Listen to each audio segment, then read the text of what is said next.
So my history with this game is quite short. Installed it yesterday and killed those two guys and picked up the shotgun. That's about it. Imagine if they hid the shotgun on like the 3rd level, so you had a pistol shoot everybody. And I know that there's a monster called the Mother Demon. Am I correct? That's about everything I know. Yes. She's very pissed off that you didn't make your bed today, so she's waiting for you to punish you.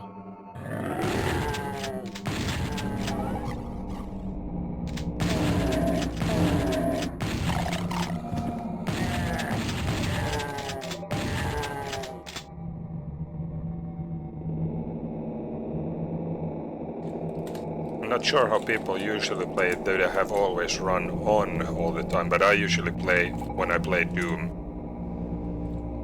I mean the original Doom, I play like this, and then when I have to run I play shift.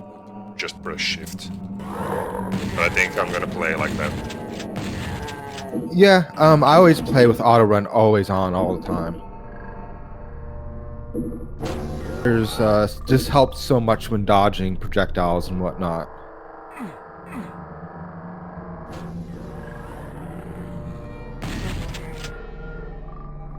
One of the interesting things of this port is they used a shader to replicate how the N64 filters its graphics. So the way the graphics are smoothed out in this version are pretty accurate to the N64, just at much higher resolution.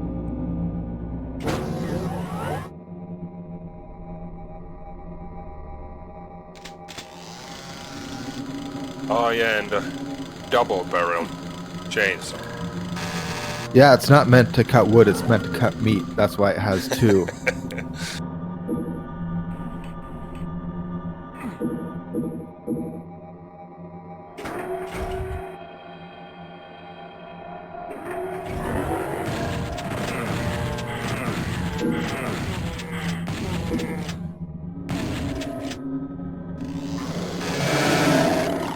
Yo, Captain Caleb, nice seeing you in here. Yes, hello, hello. I'm really terrible at watching the chat, by the way, when I play, so... I'll keep you updated. I'll try to check on it every now and then. Caleb is one of the mods on my Doom 64 server. He's the one that actually does the real work.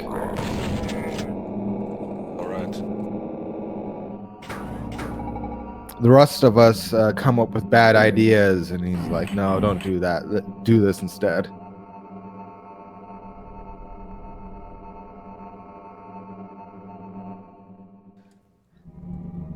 Oh, nice, you found that blue key. Yeah. Oh, the mini-map's nice. Like, oh, there's another one. Yeah, and you're in the options, there's bindings, and they'll let you. There's certain keys to zoom in and out of that mini map too.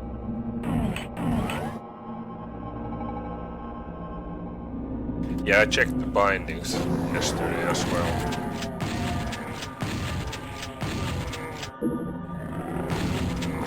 One of the advantages of building maps and sectors, it makes it easy for the game to have a mini map.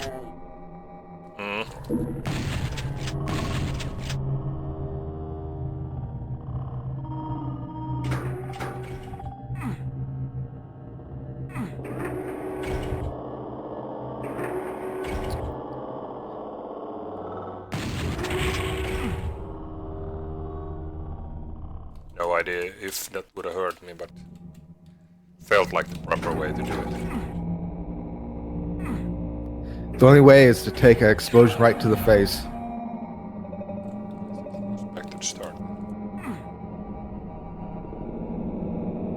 Oh yeah, the delay's not too bad. It shouldn't be that bad.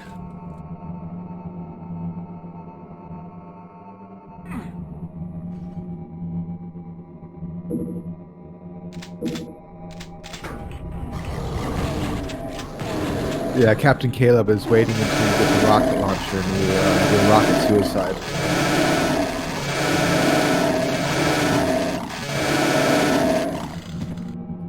It's not officially a Doom stream until the player kills himself with a rocket. Okay, I'm gonna do that as soon as I get the rocket launcher. It's the first thing I'm gonna do.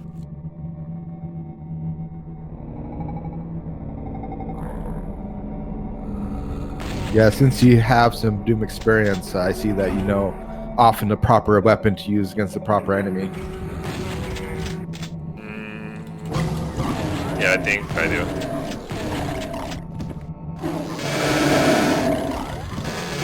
I don't know how these pinkies work, but the ones in the original Doom usually doesn't damage you when you change.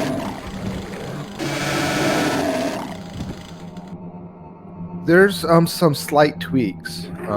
Most of the enemies remain about the same. I notice in some ports of Doom 64 when I look at the coding, So this is a the camera. paint stain. Yes. Okay. Yeah, go on. So Doom 64 has cameras. It's not used a lot. It would be nice if it be used much more, but yeah, it has cameras to hint at secrets or to show when things have changed.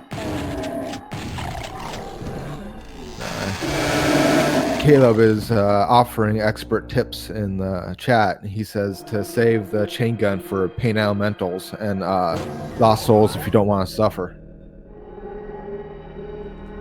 Yeah, the chain gun. Oh yeah, the chain gun. Yeah, Yeah, definitely.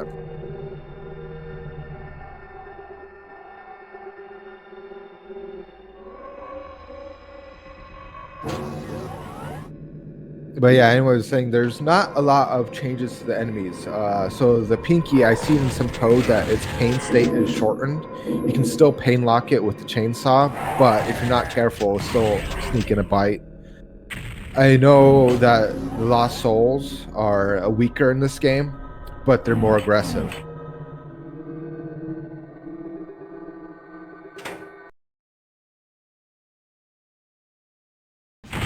Survived the first level. Yeah, that wasn't so hard, was it? No. It will ramp up a bit, but yeah, I think that Watch Me Die setting is perfect for people that have some experience with Doom and Quake.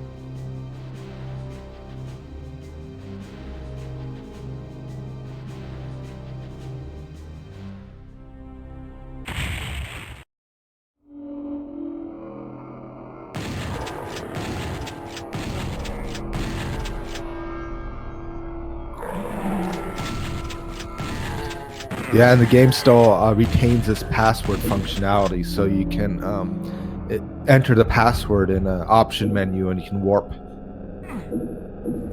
Oh yeah. What was the name of this map? This one is called the Terraformer. Because this seems familiar. It's in Doom 2016 in the snap map scene. There was a guy who recreated, I think he did 4 or 5 maps of Doom 64. Because this start area seems familiar. That could make sense, yeah. I mean, this map is a lot of people's favorite as far as the tech-based maps go. And Captain Caleb's asking if the easier difficulties are hilariously easy. I think on keyboard and mouse they can be. On the N64 controller, they still probably have a little bit more of a challenge. But yeah, they're not too bad with keyboard and mouse. Yeah, well, there's no doubt about it that this would be a lot more difficult than the N64 controller. Lighting is really cool. Like yeah, so this blue area is really cool.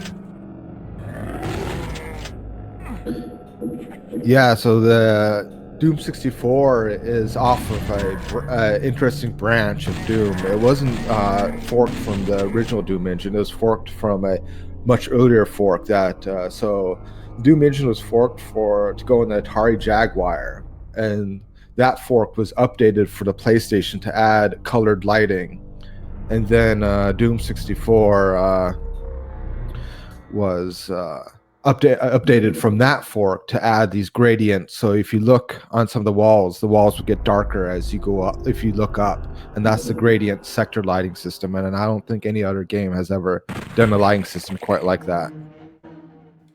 Yeah. Yo, Shattered, join the stream.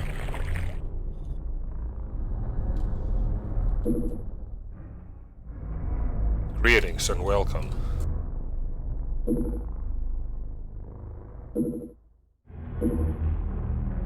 Shattered has welcome and witness a Quake player trying to do his best in Doom 64.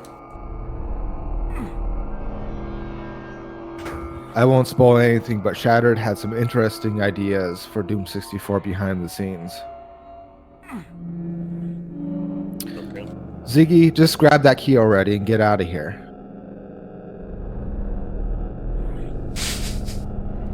Come on, get it.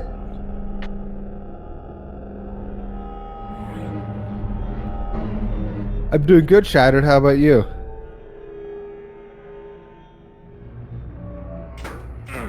Raw. Okay, okay, I see it. I see it's gonna be.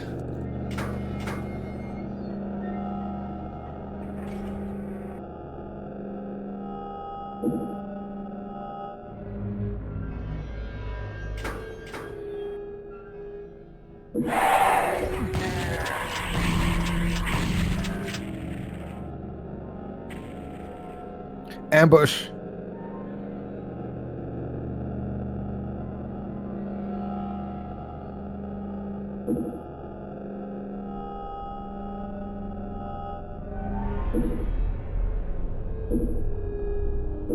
That would have been a pretty nasty ambush if the Crusher would have killed me instantly. Yeah, there's certain the crushers, how much damage they do is usually determined by their speed. So the slower they are, the more damage over their cycle that they can do.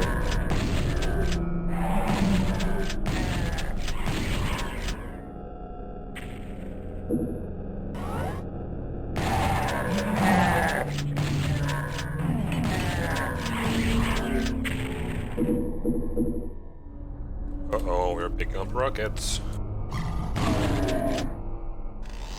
I can just feel the suicide around the corner.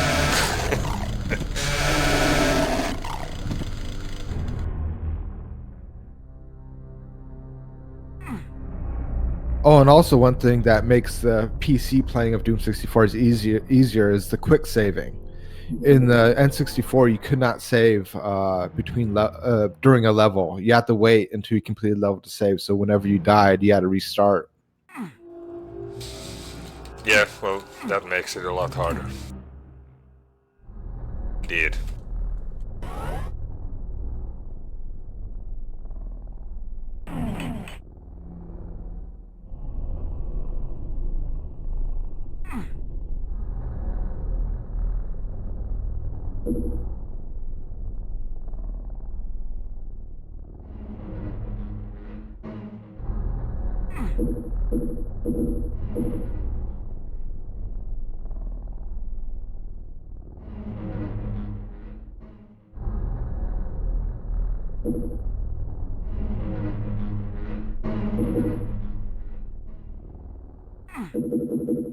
Shattered says it's nice that the game is finally getting some attention.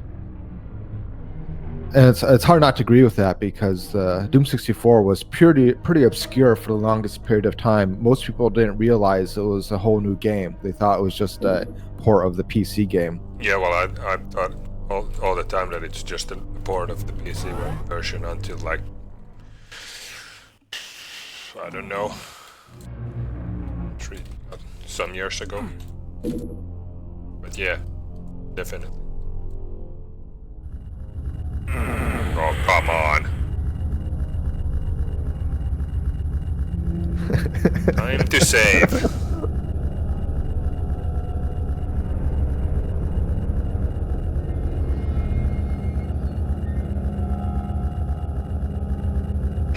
Steady, welcome to the chat.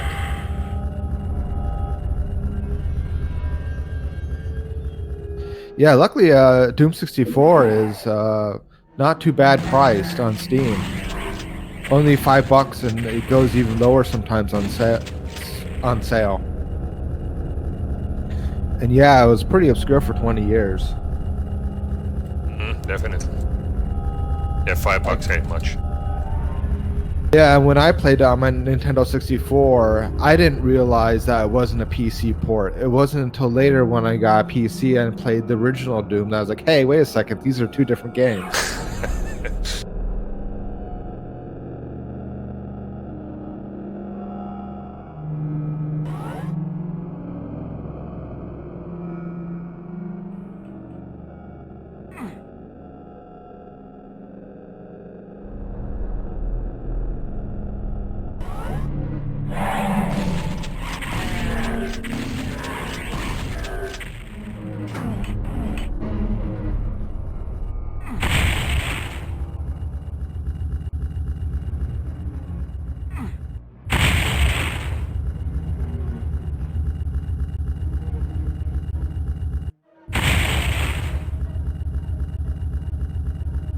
Some of Doom 64's advanced scripting in action.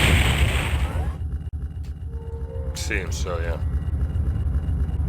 This is why like Z Doom ports, you don't support Doom 64 because it had a different scripting system called Blam. Okay.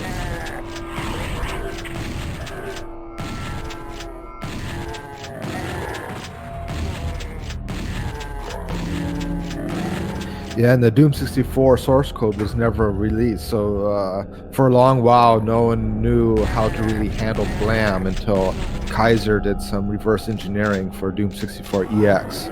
That's partially why it's been kind of obscure, because but there's some custom took a long made time for to it report. now. Am I right? Yeah. Yes, yeah. So Doom 64 EX came out about 10 years ago, and since then, Kaiser has pretty much made it moddable, and now there's custom maps that come out every now and then. All right. Well, that's nice.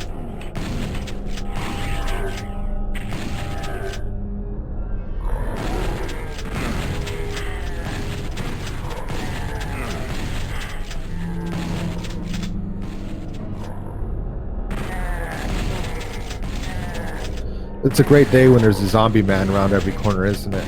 Yeah.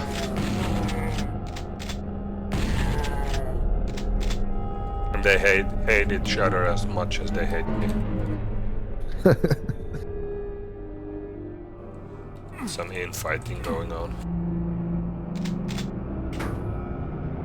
Yeah, that's what makes Quake and Doom pretty cool, is the infighting. You can set that up, and it's like adds an extra level to the gameplay. Yeah.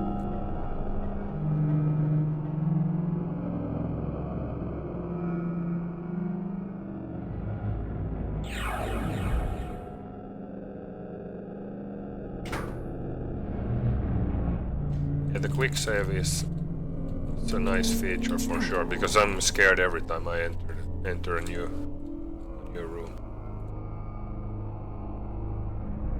Okay, so this opened.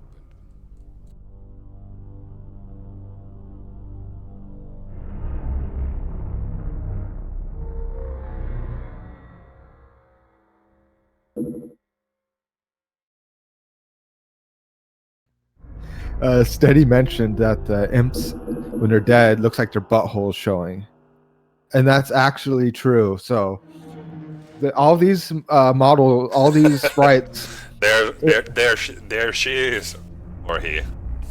winking right at you.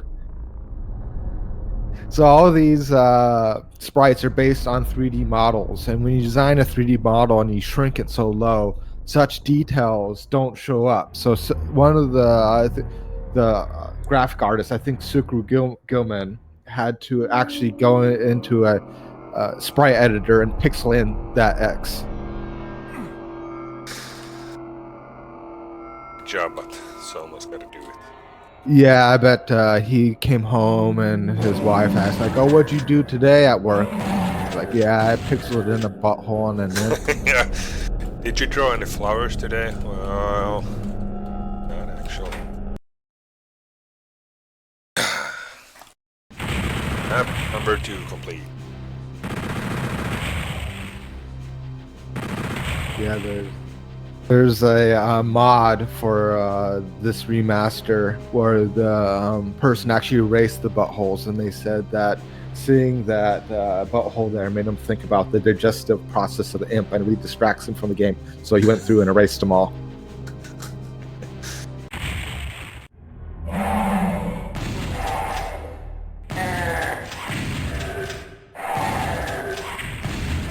Oh, are we getting some new imps?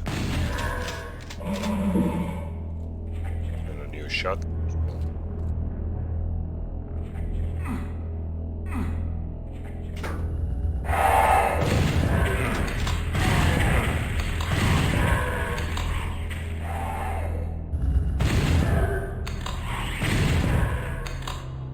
Yeah, Shattered mentioned that the reception to Doom 64 when it released was kind of lukewarm from the previous ones. One, yeah, as Shattered mentions, because it was a Nintendo 64 exclusive, which is kind of strange. A gory Doom game being a Nintendo exclusive back when it coming from the Super Nintendo. And also, there's a few cut enemies to save space in the cartridge because Doom 64 was only allowed to have 7 megabytes of data. So and unlike the original Dooms, it had to include all of its music sound effects on the cartridge as well. So they had to make some sacrifices. Oh yeah. But also, Quake was already out, and a lot of people didn't want any more Doom engine games at that time. They were kind of tired of it. And on the Nintendo 64, Doom 64 ended up getting delayed, probably because of its scripting system and its different lighting system. So Turok beat it on the Nintendo 64, which was a fully 3D game. And so a lot of critics gave Doom 64 a rough time because of that. But because Doom 64 had sprites, it could have much more enemies without dropping frame rate than Turok or GoldenEye. Gotcha. I'm guessing these are Deco demons. Yes. Sometimes people say that the Doom 64 Caco demons kind of look like pain elementals, but Doom 64 has a particularly interesting looking pain elemental.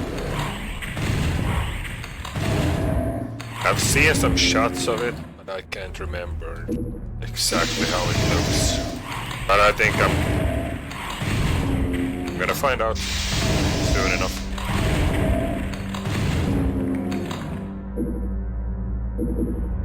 All I can say is that the Doom 64 pain elemental likes to have its hair combed.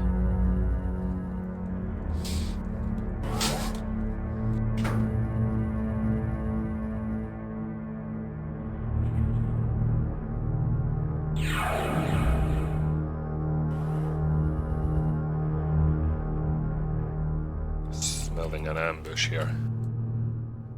No, Doom 64 is a forgiving game. They won't ever ambush you.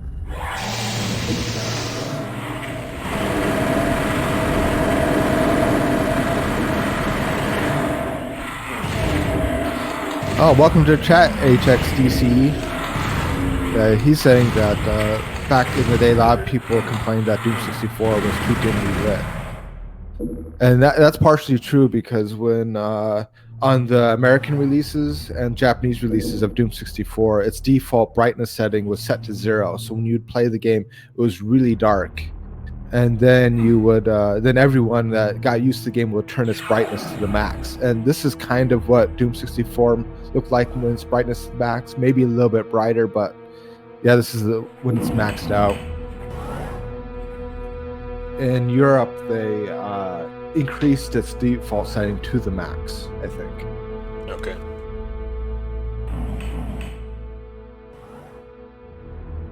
Should I be able to make this jump? No. I guess not.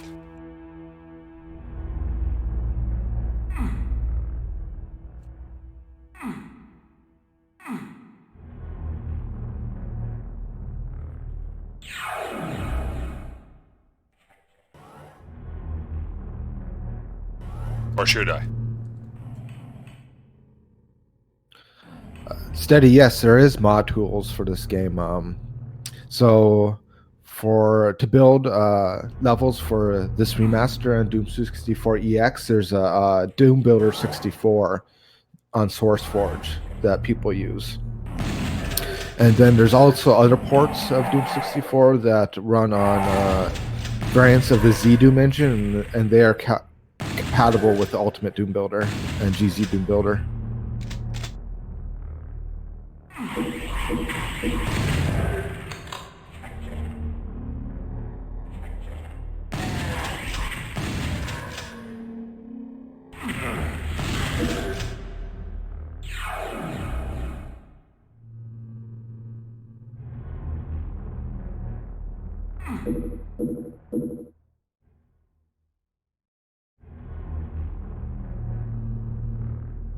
I should have been able to make the jump, I assume.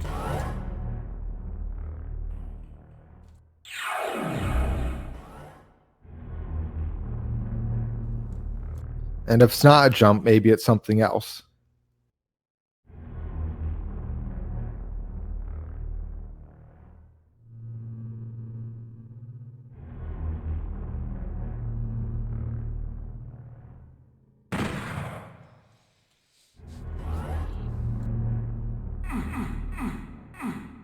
If you can't figure it out, I guess the answer is to shoot it.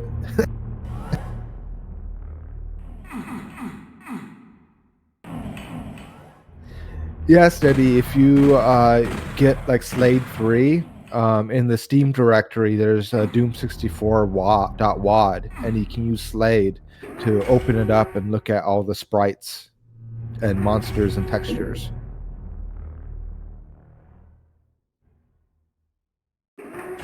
Yeah, and it's Slade 3. You can find that on a Google search. It's basically used for Doom WADs in general, and happens to work on the Doom 64 one as well. Keep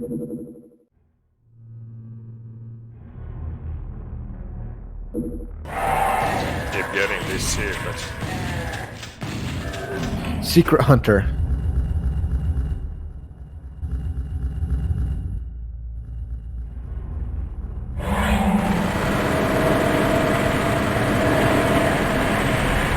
Oh, you were lucky to pull out that chain gun at that time.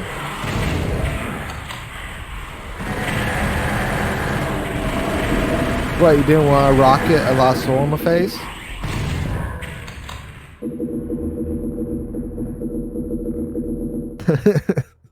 I'm trying my best not to. That's a good way to give yourself a haircut.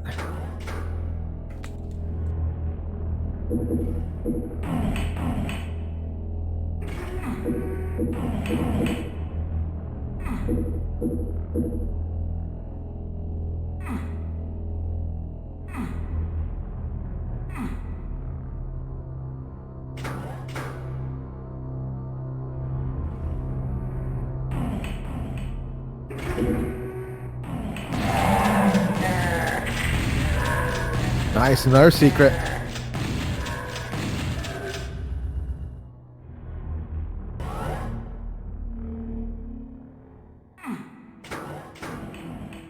That's a Doom secret right there. Yeah, having that little pillar so you can jump up some geometry. Still not sure what this room does though. Probably nothing.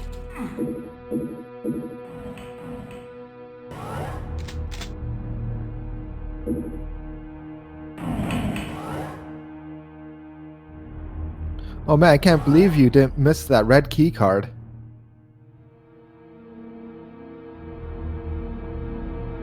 Yeah, and Shatter mentioned in the chat a port of Doom 64 for GZ Doom called Retribution, and it's quite good. Nevander went in and he created a lot of the gradient lighting using dynamic lights, and he did a pretty good job of it, and it gives you a mouse look. And imp fireballs have a little glow around them and stuff like that because of the dynamic lighting. It's a pretty good port. Okay.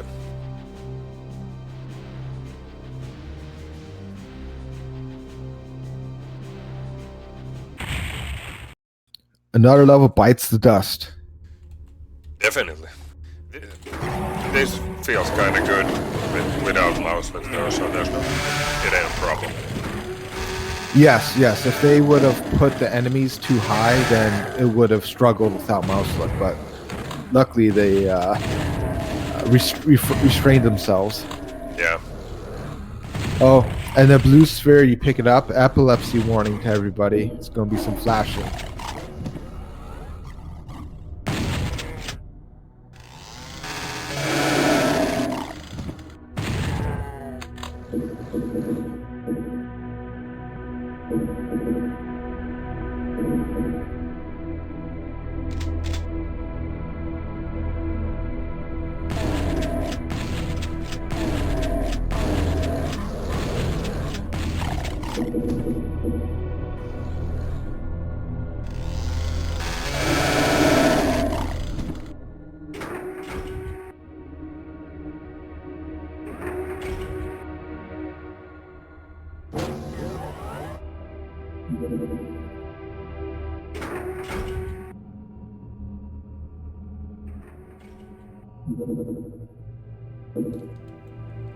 Yeah, that guy is going to start flashing. Oh man.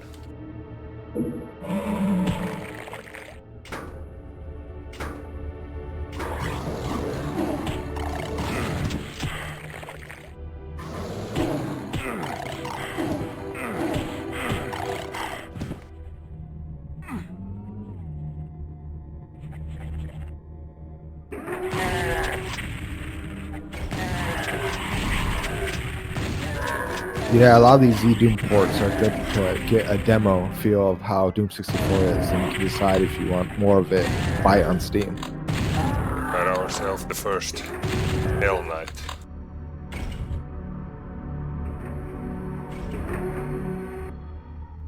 Yeah, it was nice that they gave you the super shotgun before introducing Cacodemons and Hell Knights. How do I get you out of there? I'll just let you be.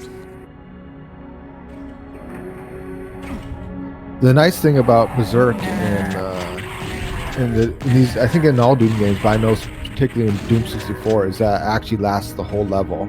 It's just that the effect fades away, but you can still, after it fades away, you can still use Berserk later on in the level. Wait, so it does last the whole level? Yes. It's just usually when you go on later in the level, there's harder enemies, so you think their Berserk has stopped, but if you find a zombie man, you can still splatter it.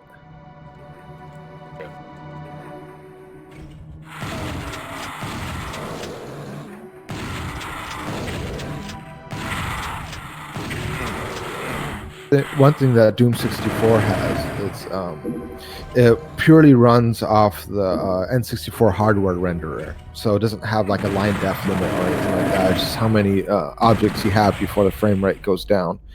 And so you'll see like some 3D structures above the players' heads and whatnot. It's still basically based on sectors, but they can decorate the sectors a little bit more using the Nintendo 64 3D hardware.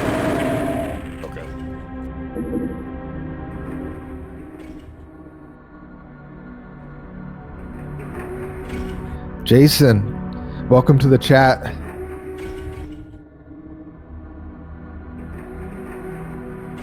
He's doing well my jokes. He's saying, "Oh, I've never seen this game before."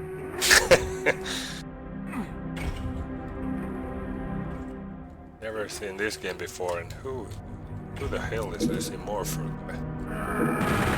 Who's this Ziggy guy I'm talking to? How'd I even end up here?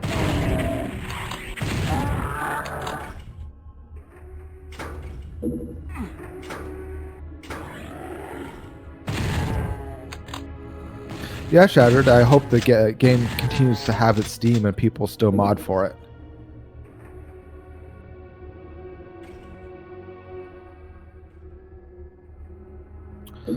Okay, so picked up the blue key.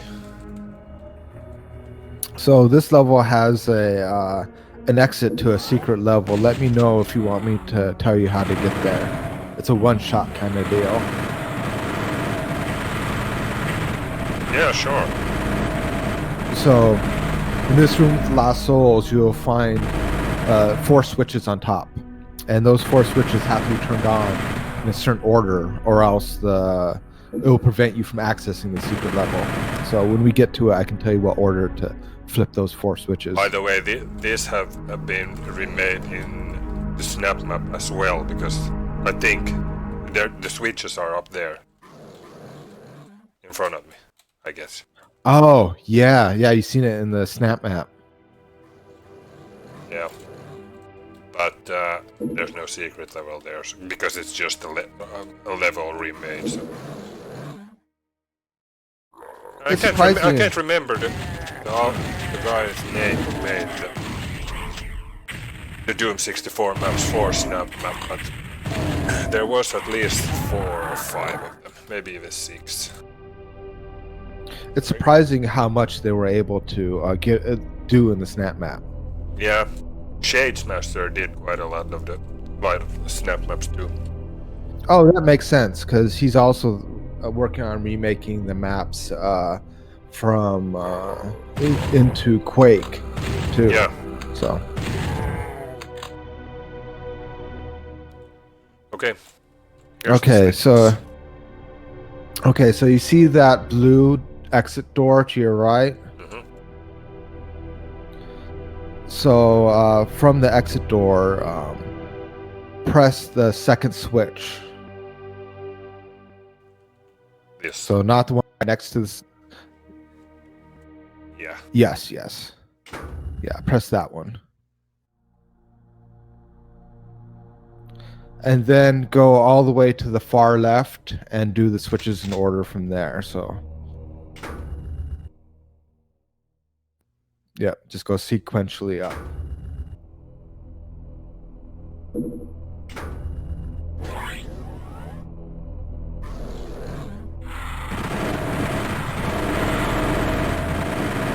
And eventually you'll find a teleport going across.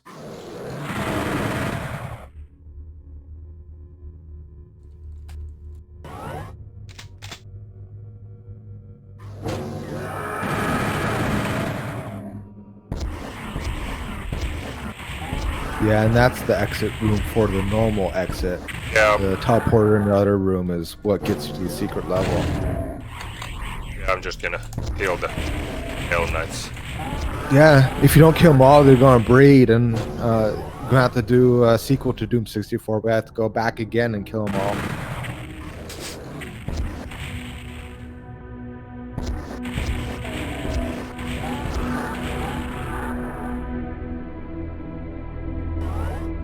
So I need to take the teleporter.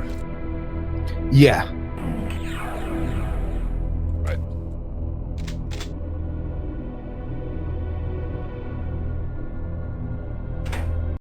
Cool.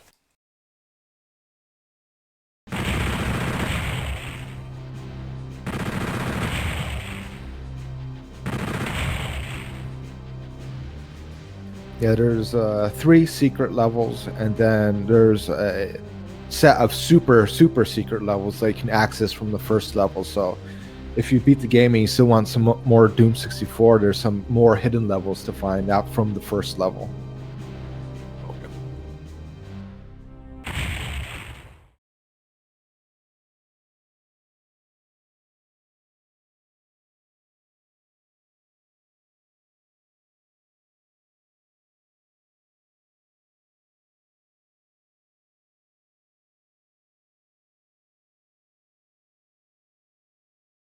I do wonder, yes.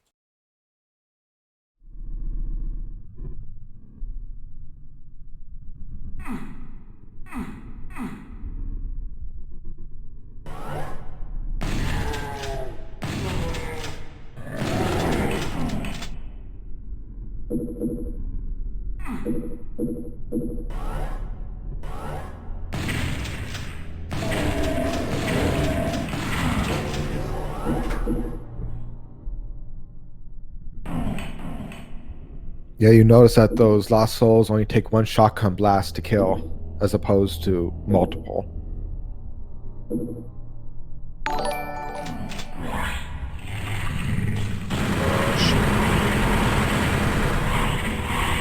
Oh no, there's your buddies.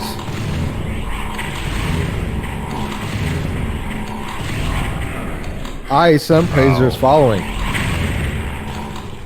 I heard the sound, but I haven't time to check the Oh, chat come at on. the moment. Ziggy, you can do both at the same time. These guys are a pushover. Thanks for the follow, Sunpraiser. Yeah, thanks for the follow, man.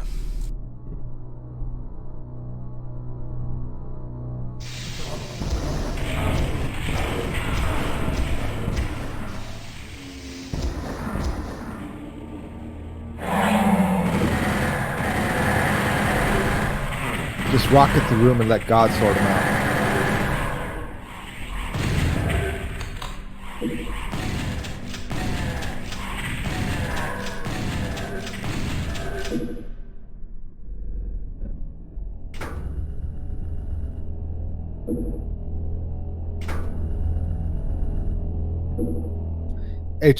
HXDCE says he loves the arch file. So in Doom 64, the arch file got cut because they didn't have enough room for the sprites.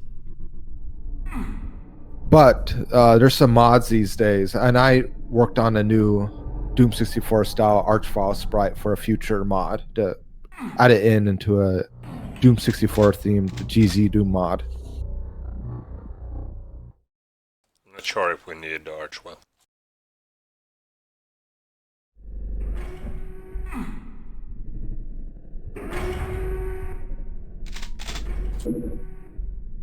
Thanks for stopping by, Sunpraiser.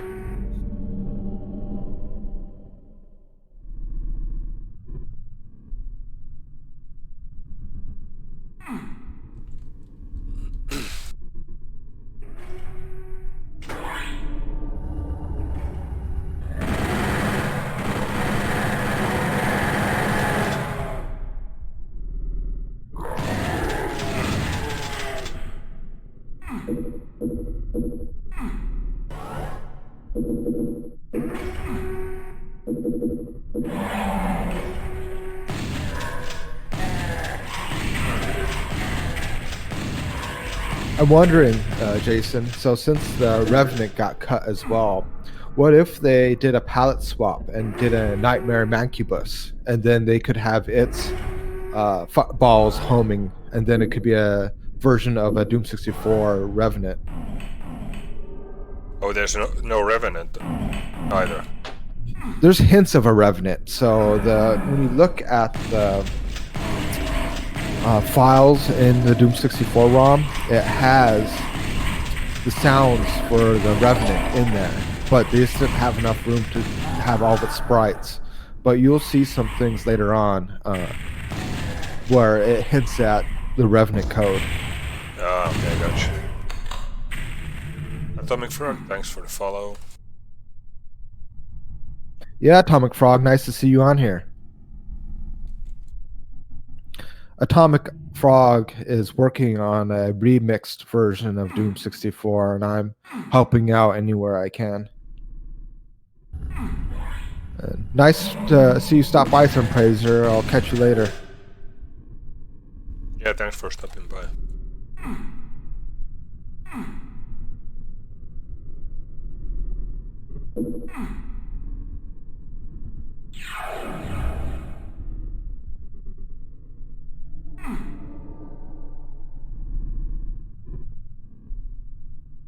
If I only had mouse look.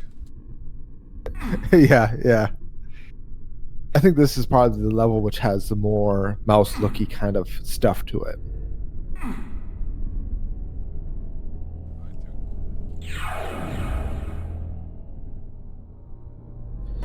It's basically like a falling puzzle, and one of the paths leads you to a key.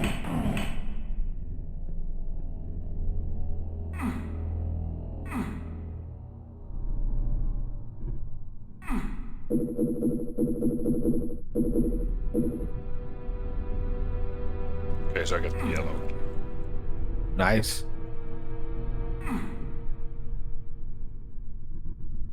Yeah, Jason, the homing fireball traps, yeah, I think they were originally for the Revenant. I know one of the mappers, Tim, he said that was his favorite Doom enemy, and he was sad that when it got cut, and that was actually the last one to get cut. Everything else was sacrificed first, but they just ran out of space. Hey, Puzzlewell, thanks for joining. Yeah, you haven't missed much. We're at... Is this... No, this is the secret level, yeah. Yes.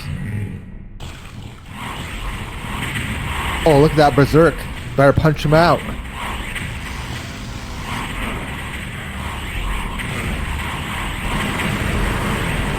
You're like, where's that shotgun?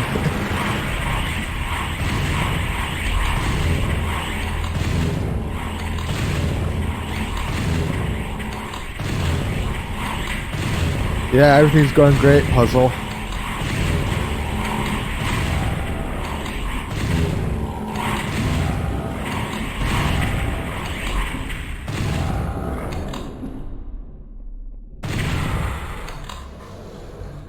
Nice.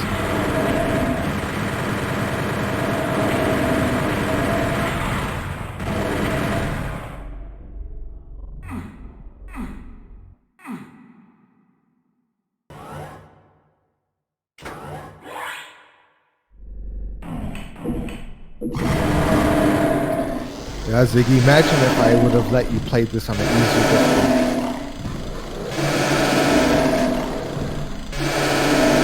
Yeah, it might have been too easy.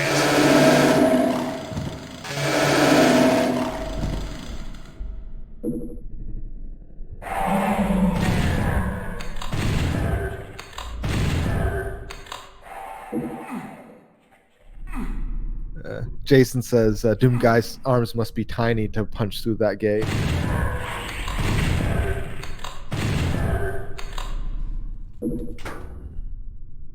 They're like spears. Or then you just need to be mad enough. True.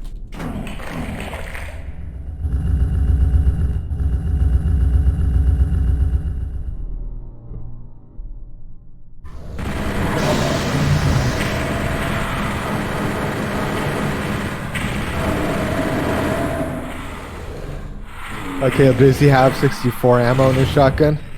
That means he can't shoot it.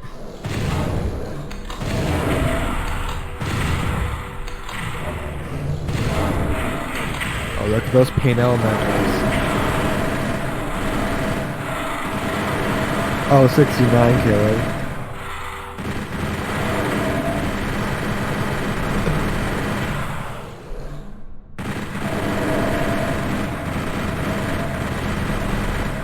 The best way to say 69 is in a German accent.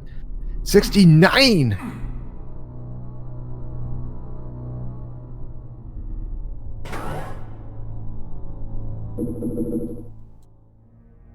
More secrets revealed. Some health would be nice. Health is overrated. No, it's not when you have 13.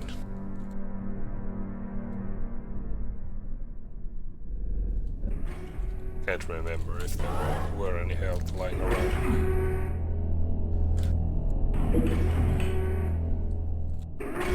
Guess not.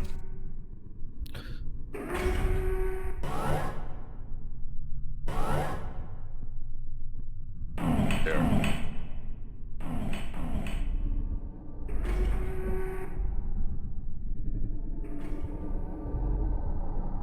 Oh, I didn't know that, Jason. Yeah, because I remember it felt more of like a recent thing where lost souls could spawn through walls and stuff. Because I didn't necessarily remember it happening, but when I was a kid, I didn't really pay attention. I didn't know that it was more of a more modern bug or feature, whatever you want to call it. They definitely spawned through the walls here. Yeah, I've noticed it on a few levels when I've played it recently.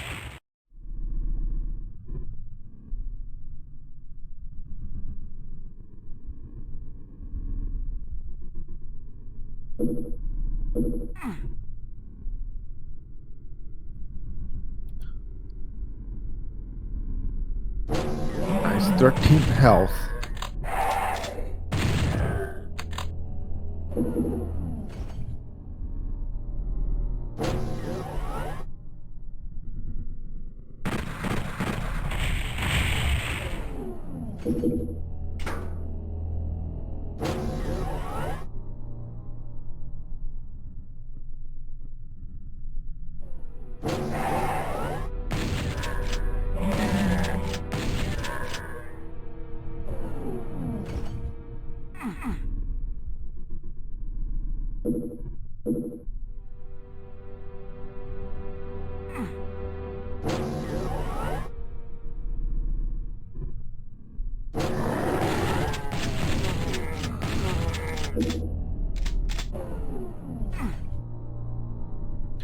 Yeah, sometimes to increase the difficulty, you can, through the Steam launch options, you can enable fast monsters. So those zombie guys shoot you immediately. It makes it a different challenge.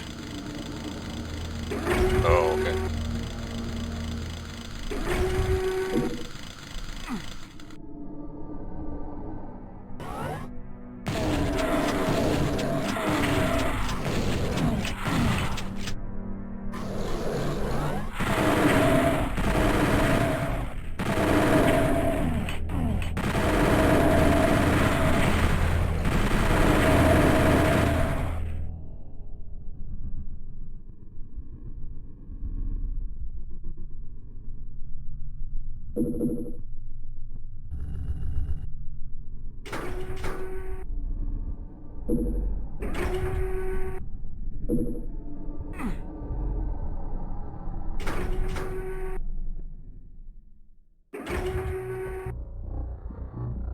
Finding all the doomish secrets. Yes, all the height difference secrets that you can't just jump and get.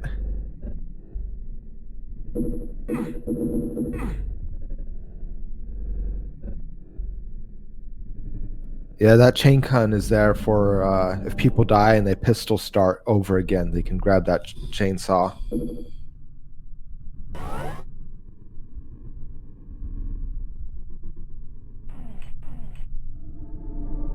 I recently did a pistol start playthrough where I pistol start every level, and it was nice having like them sprinkle the old weapons throughout these levels.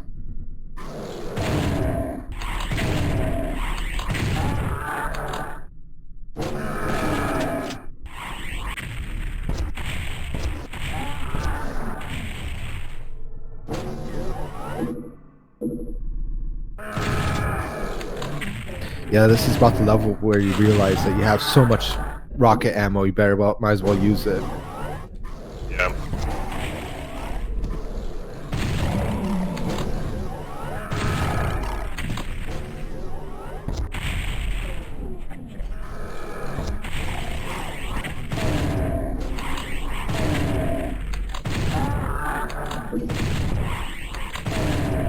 It was recently discovered that on the N64, it's either the Hell Knight or the Baron or both did more damage when they melee claw you, and this version it doesn't do as much damage.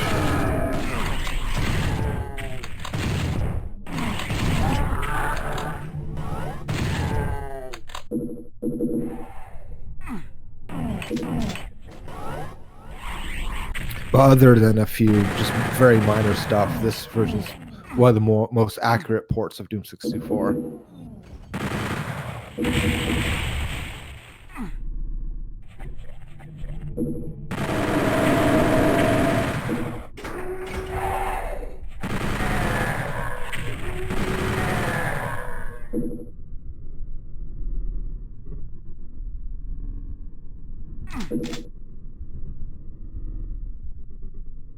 Did I miss something? Probably.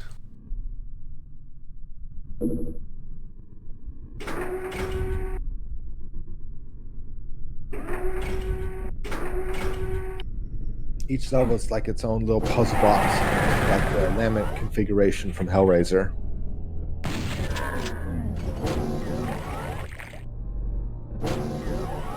The doors blend in so good that I missed them earlier.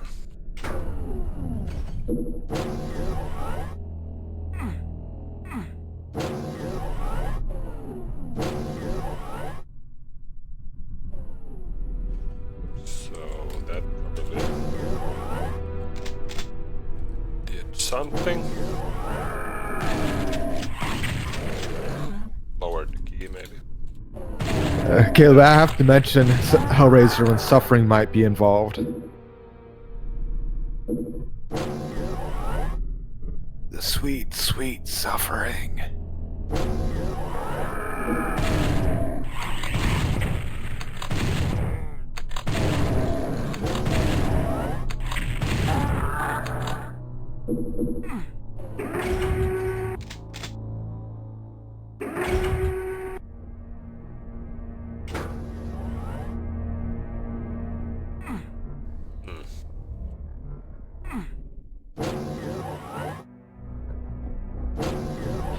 Did you see the Hellraiser series, Ziggy?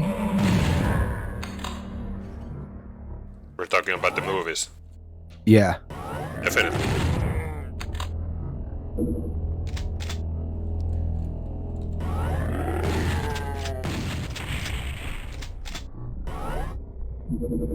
The labyrinth in Hellraiser 2 kind of reminds me of some of the labyrinths in Doom 64.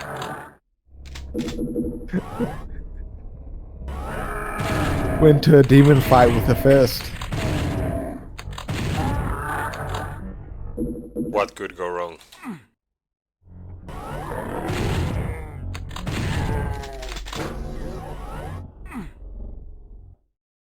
It's like challenging Mike Tyson to a fist fight. Yeah.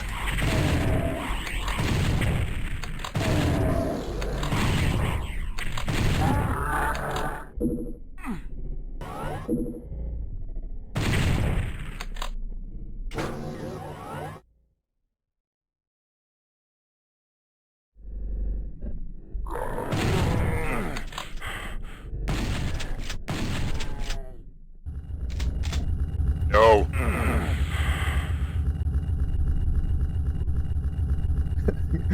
Can't resist a good squish.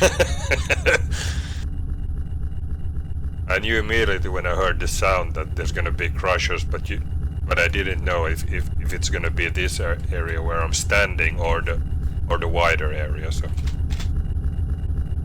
I had to make a choice, and the choice was wrong. But again, it didn't kill me instantly, so it ain't that bad. Yeah, the crushers are pretty much forgiving. There's only one super secret level where I have a crusher that gets me.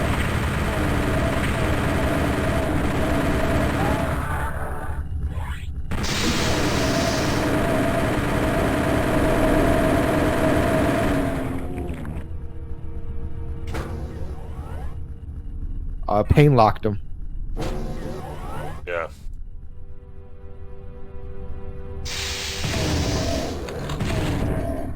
Atomic Frog believes that all crushers should be instant death. He likes some suffering. He might be right. I know, Ziggy, they're having a Doom vs. Quake debate in chat now.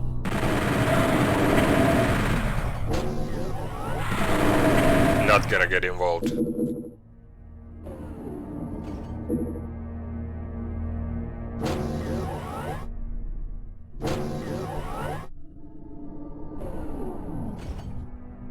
It's like choosing your favorite kid.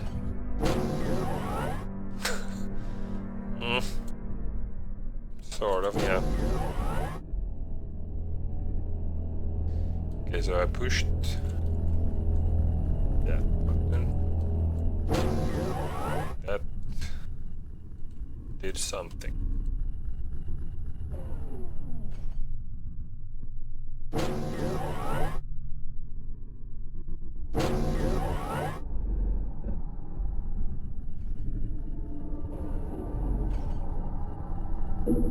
I think these crushers would have been more damage, but Ziggy has a lot of armor on him.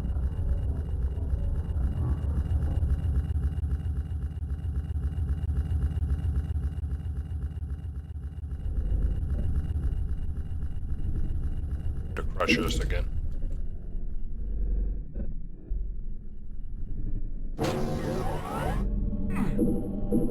Keys for these. The man is lost. Maybe. The good thing about getting lost in Doom 64, it means you have more Doom 64 in the end. Mm. And just look at all the nice gradient lighting.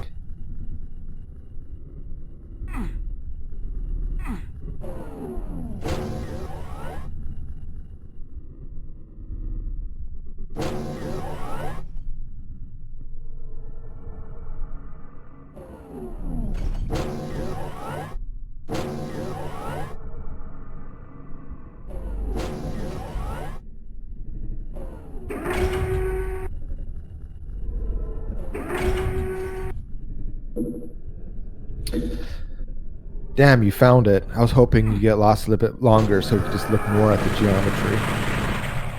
24-hour stream on this map.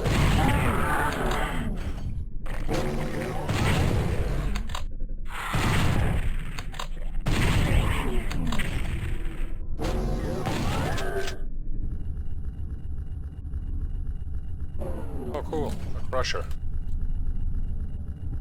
Good time for another squish.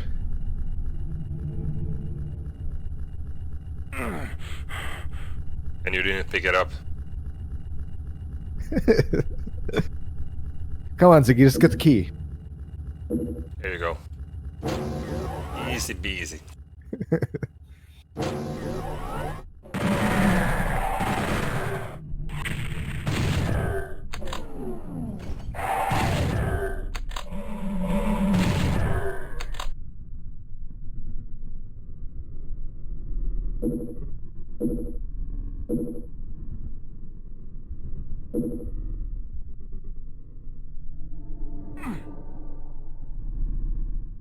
Yeah, Jason's right.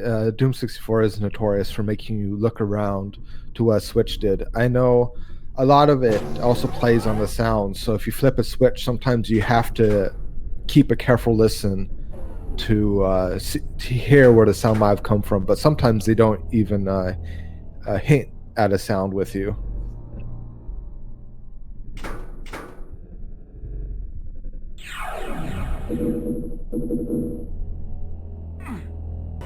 It helps that Doom 64 has an ambient soundtrack, so you can actually hear the sounds. So.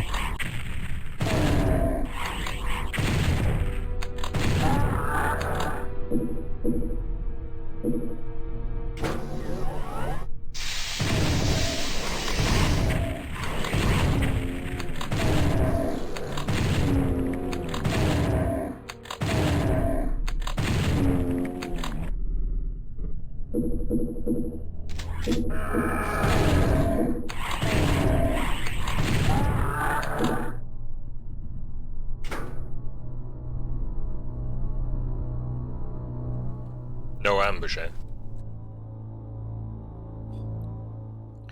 Yeah, it's only associated with that rocket launcher pickup. But yeah, every time I go in there, even though I know there's not going to be a major ambush, it just feels like there should be one. Yep.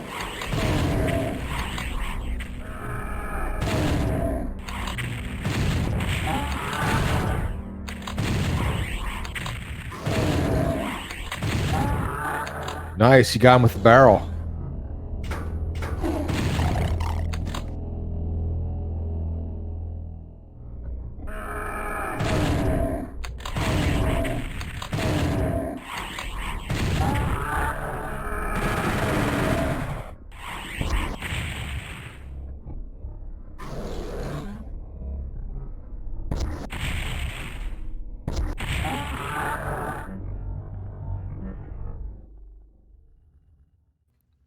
Man, it's a challenge. Too much because I'm out of shells. Yeah, we'll see how long you can survive without doing a rocket suicide. I think that's the challenge now. Yeah.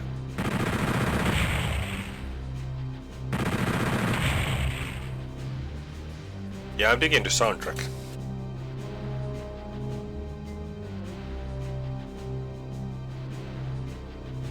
Yeah, it's quite different. Aubrey Hodges ended up kind of stumbling upon doing this on the PlayStation Doom, because for PlayStation Doom, they were streaming the levels from the CD, which means they couldn't stream the audio music. So he had to use the onboard memory of the PlayStation, which was only a couple megabytes, so he can only fit a few short samples. But he discovered if you stretch them, down pitch them a lot, then you could get these eerie, evolving landscapes. And he's kept on doing it for Doom 64. Oh, so we have a Baron now as well. I'm guessing that's a Baron. Yeah, that's a Baron.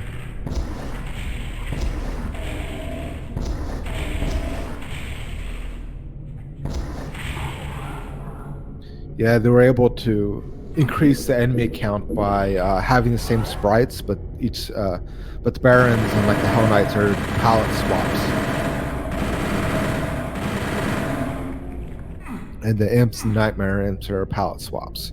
It would have been interesting if they kept on going crazy with palette swaps, just making crazier and crazier looking enemies.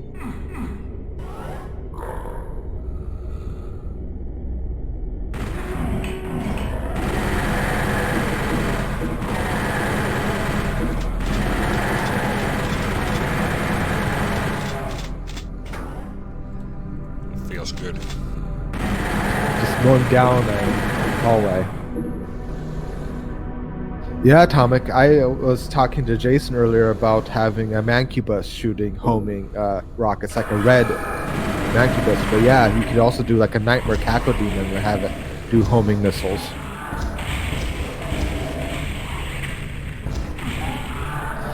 Talking about the fun party pit, Jason?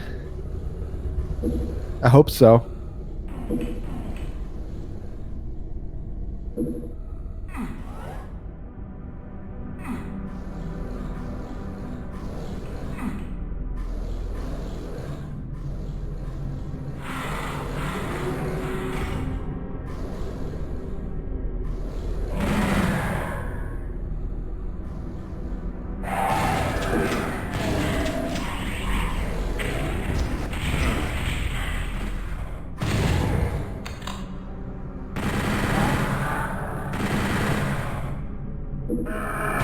It really is a party down there, you know. You go to your first party, fall into the pit, and get out of it with a major hangover.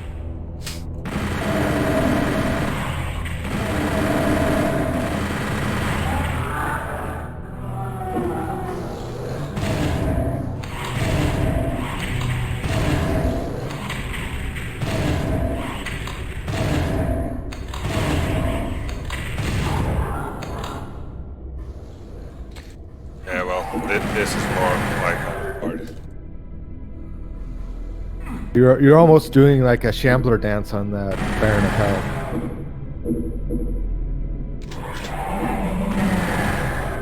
How could it even be possible? Never played Quake. Yeah, what was that game?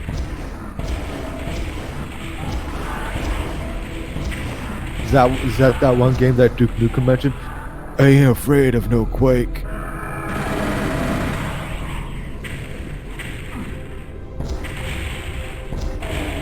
Alright, thanks for stopping by, Caleb. Yeah, thanks for hanging out.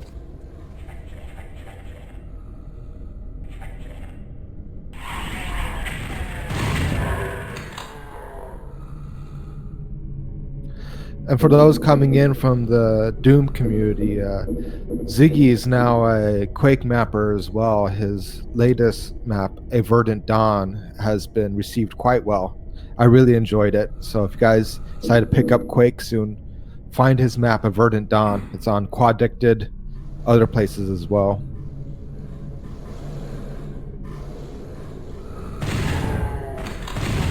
I think Ziggy's even surprised by how well it's been received.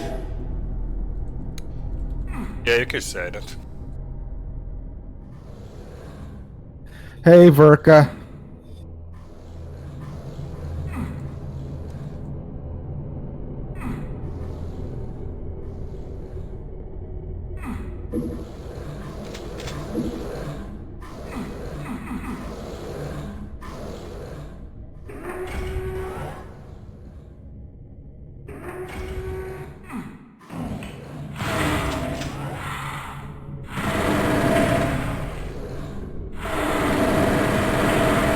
Verka comes in with extra expert cow talk and Some sharks.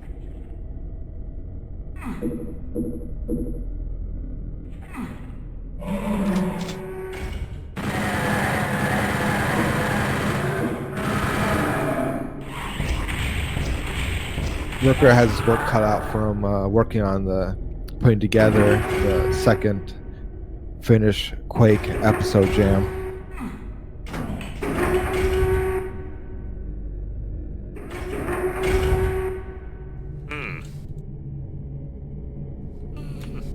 Doom 64 is just like, no.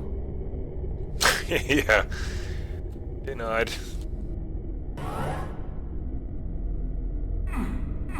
We know you like running across things. Not happening.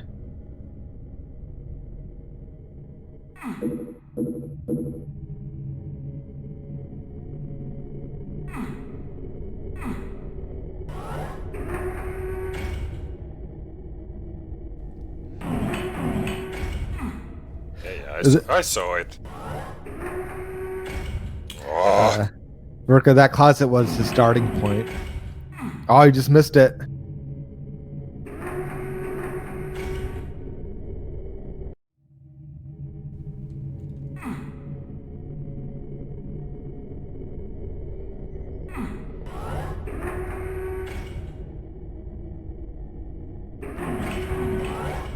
Oh, you made it.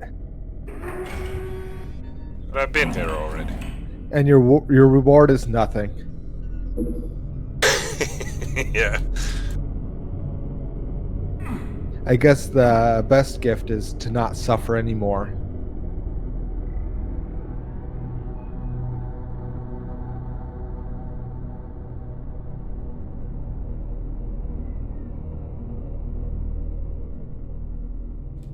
Picking up Quake, there's quite a lot to pick up on Quake.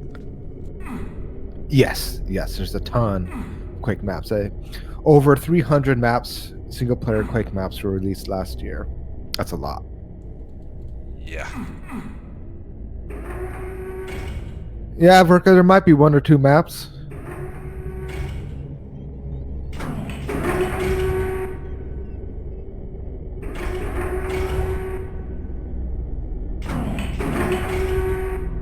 And this bit is easy. Nope. Oh, you're talking about an auto map? Yeah, there's an auto map in Doom 64. And here it is.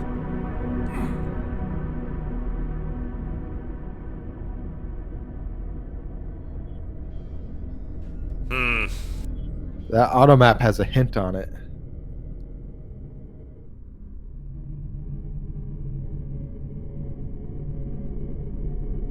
There was a way to zoom out. Yeah, it's somewhere in the bindings.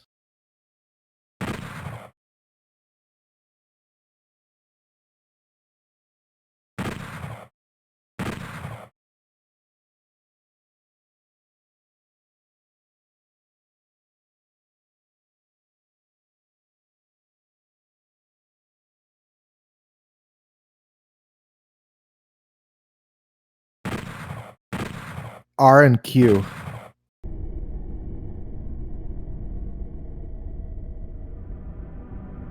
Yeah, Jason, I can never remember what the option is either.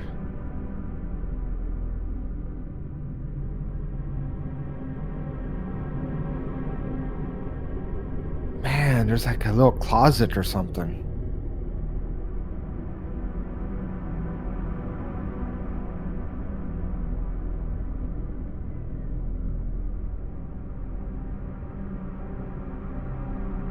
You should see my face. Just staring at this. Nope. You're like, Nope. it's like you're reading a book. Doesn't help.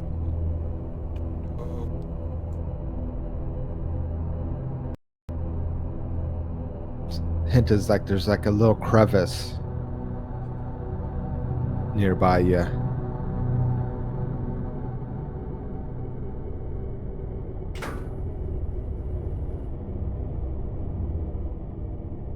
There you go.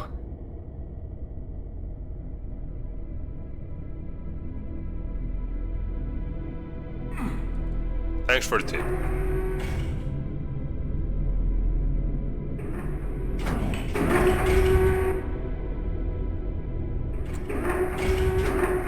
Push the button. Run. Push the button.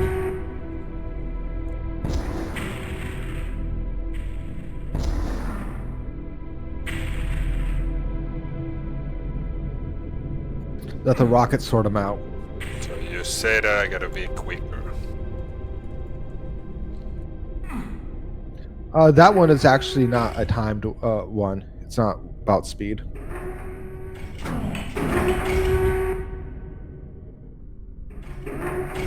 Yes, Verka, there is bosses. There's one old boss and one new boss.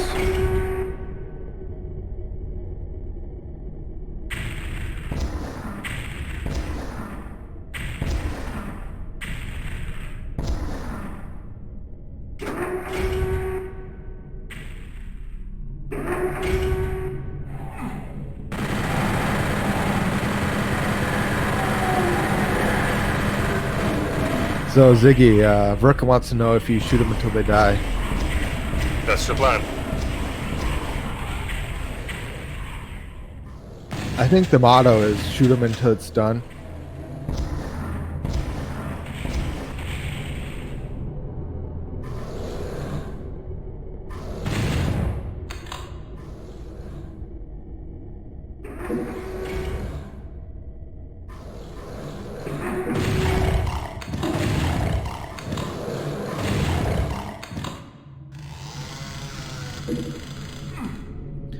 In Quake, the guns do less damage, so in Quake you just ignore the enemies and try to run around them like Shambler not.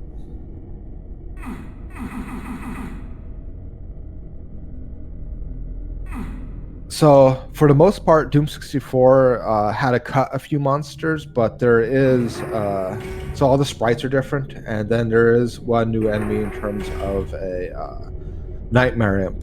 And then there's some different traps that the original Doom didn't have.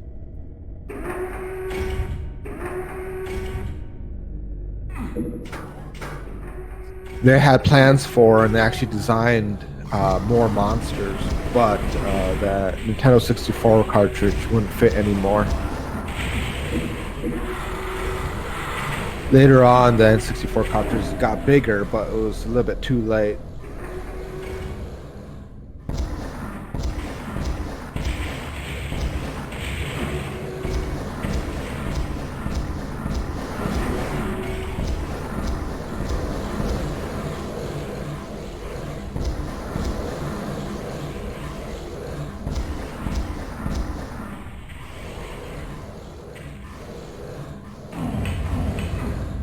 Of course. Oh, it's the party pit!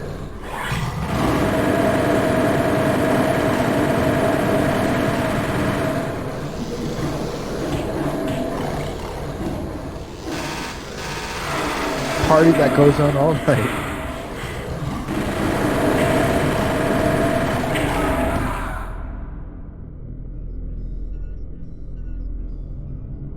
Ah, you finally died.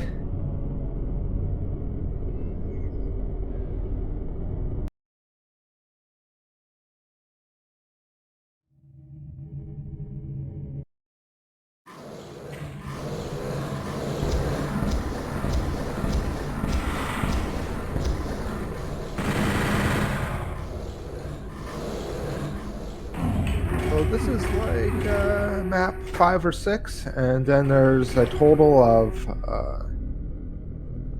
basically 28 main maps if you include some of the secret ones. So You're telling me that I have to go down to the party pit. if you want to have a good time. Yeah, well, I'm all about good.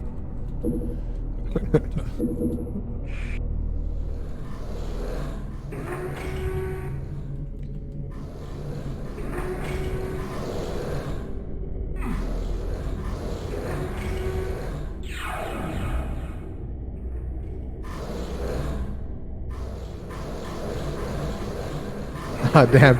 Yeah. Oh, come on, Verka. This door sounds nice.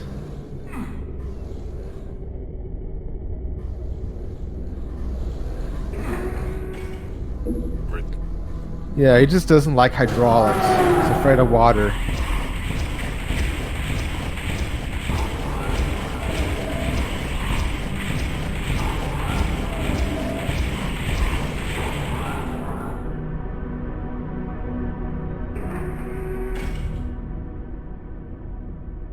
Ooh.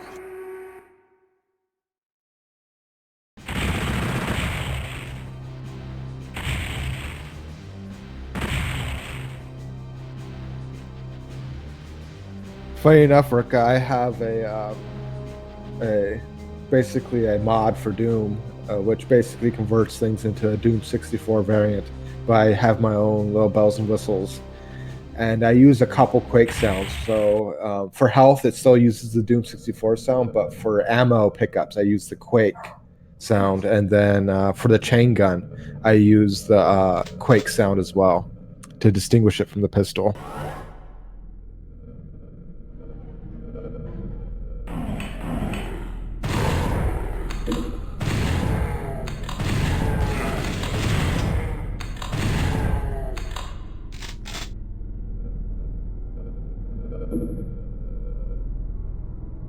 Yeah, Ziggy, you had slightly less suffering than most with that party pit. It wasn't that bad. I think it was the pain element that actually killed. Yeah, it was that pain element with Lost Souls.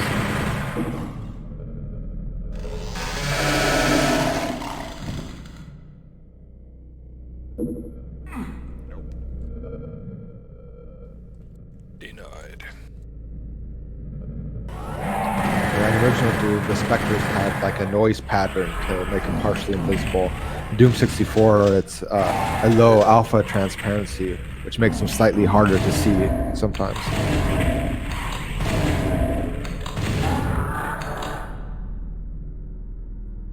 They could get away with it because they were using the N64 hardware renderer.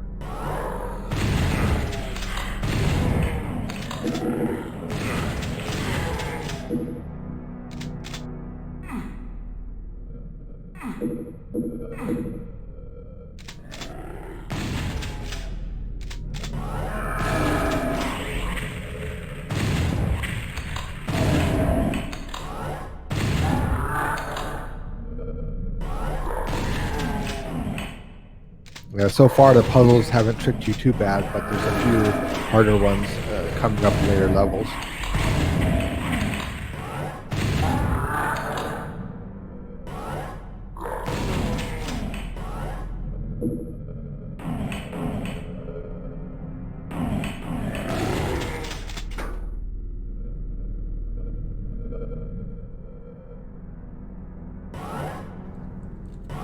It's a neat feature with the camera. Yeah, I wish they used them more often.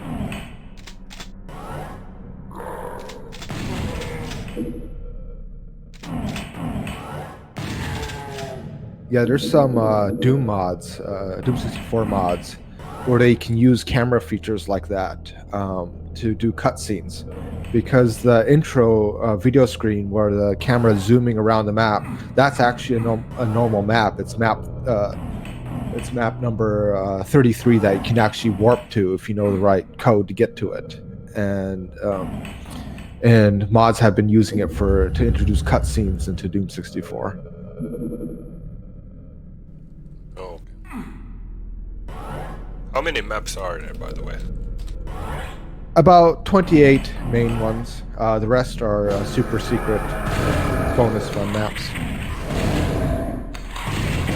Oh, and this PC version actually comes with 6 more bonus maps after you beat the main game too.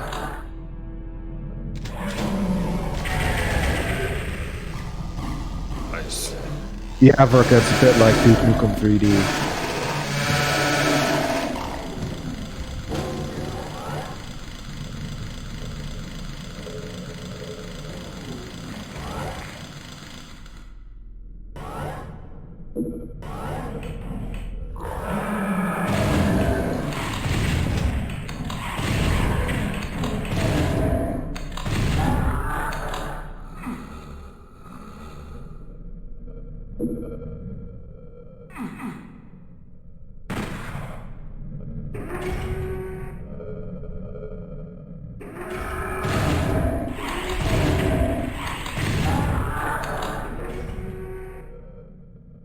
Welcome back, Shattered.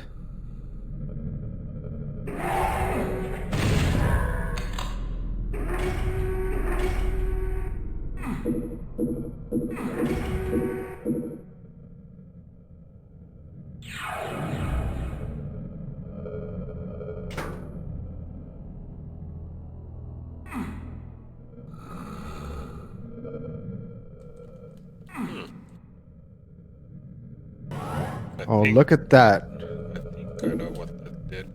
Sure. You just have to find it again. Yeah.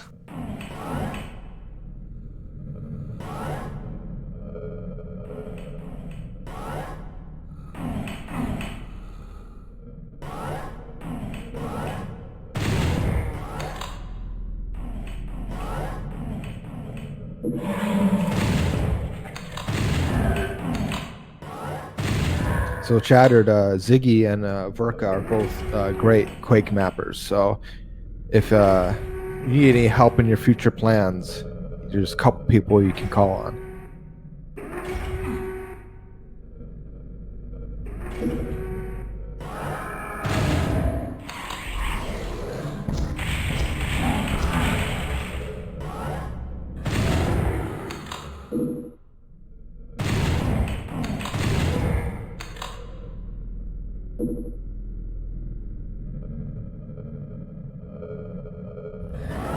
So Verka, you take out the great part and maybe put in the best.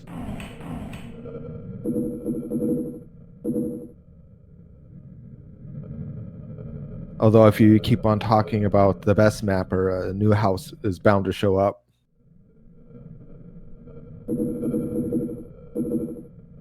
Like if you say his name 3 times in the mirror, he will show up.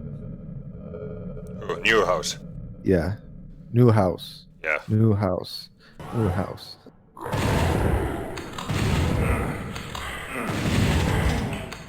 He's the Finnish Candyman. Yeah, he's been talking to me about some of his work that he's not too many details, but that he's been working on Graven, and it looks pretty cool.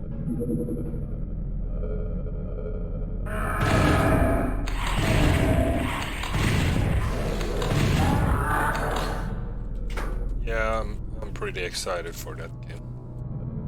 I was surprised to hear that it was a spiritual successor to Hexen. Not many people really talk about Hexen that much these days. Yeah.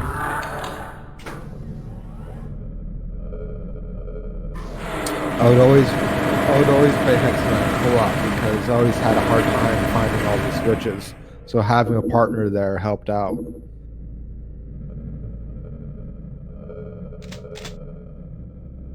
Oh, and I think the enemies would respawn too, so it's nice to having someone there to just kill all the respawning enemies.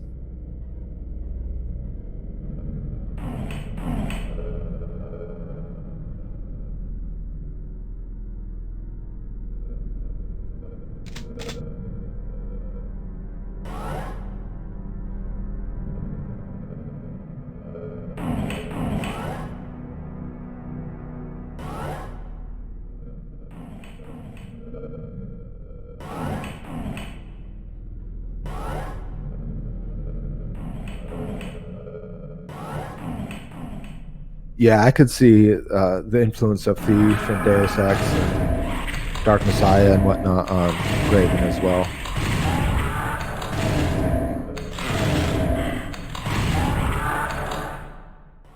It's nice that so many people from the Quake community got involved with that.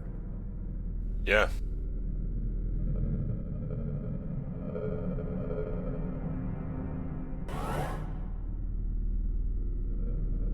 And it's interesting that they're all pretty much building it in trench brick, and then they use that, what was it, hammer that Chris Holden said to convert the maps over to Unreal Engine meshes.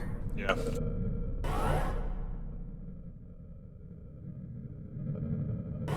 He seems to have the process streamlined.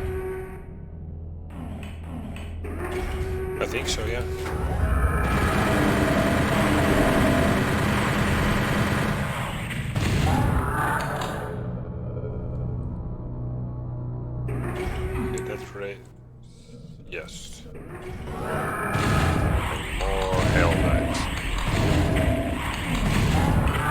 It's just a hell of a time.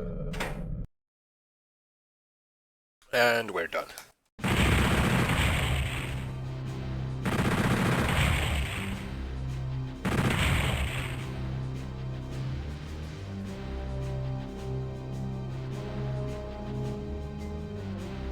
Yeah, you got a pretty good pace going through these levels.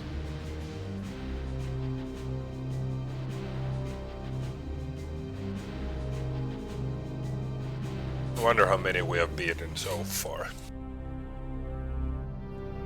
Has it been about 6 levels? I have no idea. I know when you open the auto map, it sometimes I can't remember if this port shows you the level number or not. I think it does. Yeah, level 8. Okay, then maybe it's 9 then, because it doesn't count the secret level.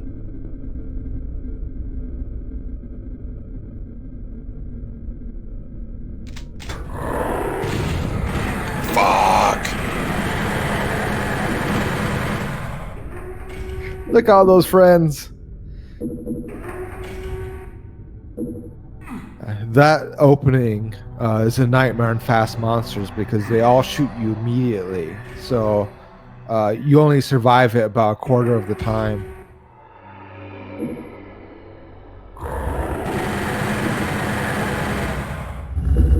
Oh, look, it's chain gun. Ha, trap.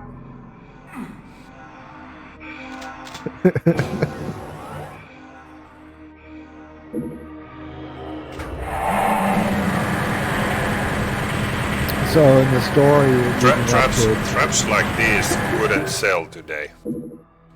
I love them. Yeah, I got no problem with traps like these, but I mean. Oh yeah, people would rage quit, right? Yeah.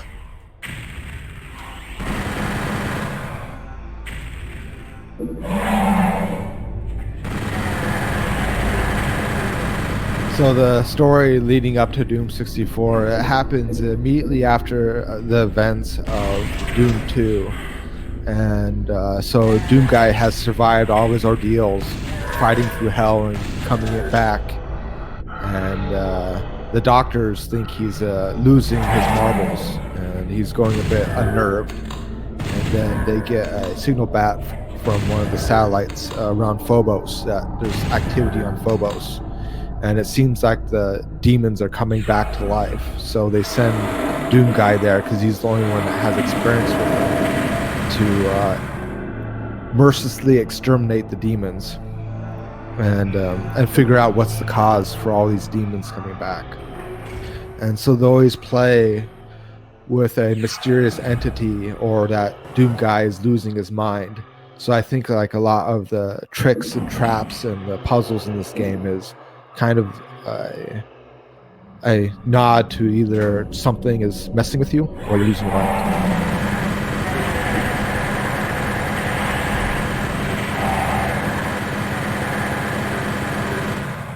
Imagine that phone call. You gotta go back. Yeah. What are you up to? Just having a beer at the yard. Yeah, well, pack your guns, you're going back. Yeah, it's like, we'll pay you $1 billion, but what does $1 billion matter? You're going to be in hell. They don't care about money. I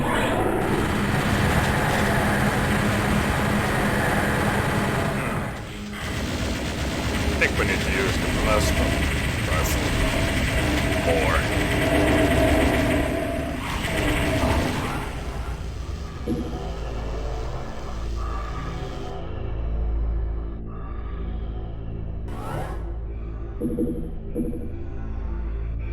Yeah, I like how the plasma rifle differentiates itself from the chain gun because the plasma balls can actually knock enemies back, while the chain gun bullets don't.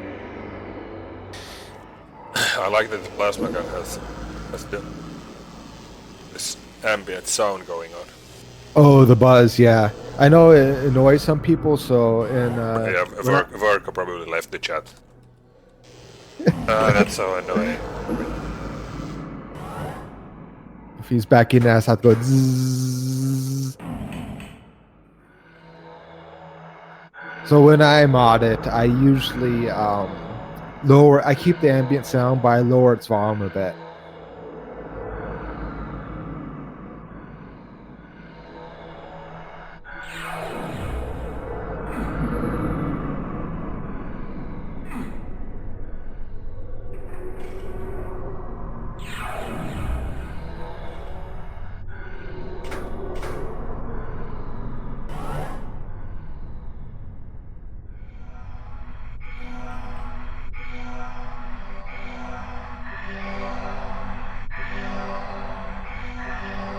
Welcome back, Atomic.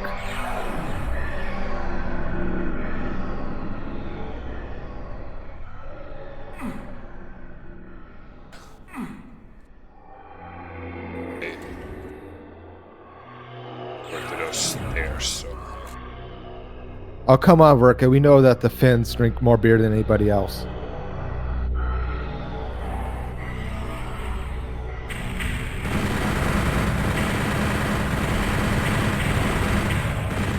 Do we now?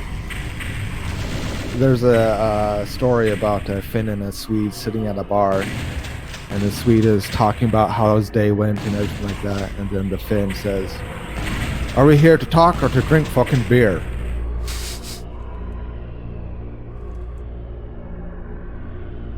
That's used how to explain the different cultures and personalities between the Northern Europeans.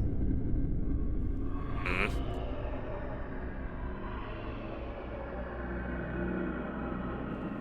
Yeah, well, you can talk at home as well.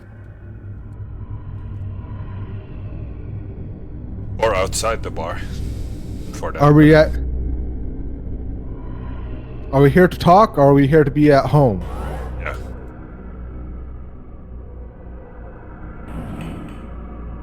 The American Finns are usually a little bit more extroverted, but the old timers, yeah, they're all very quiet and introverted and just want to sit there.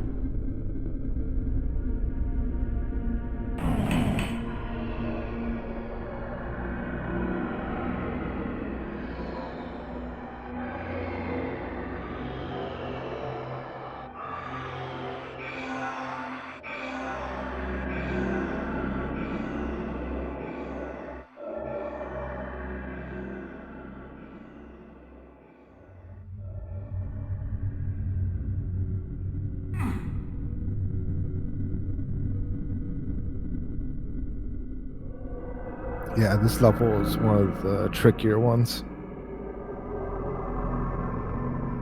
because it's the final outpost.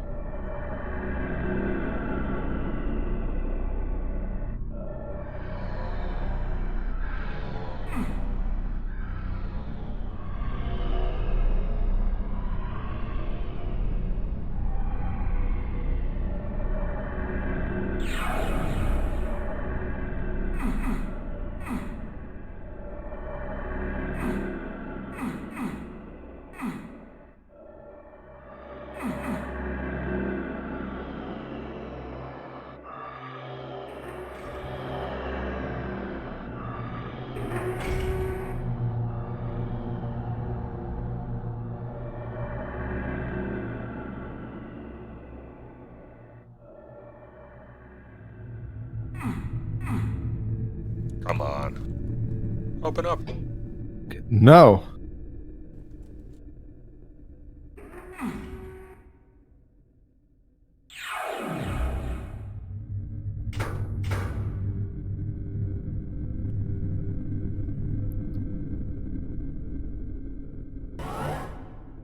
Yeah, it does have something to do with that switch.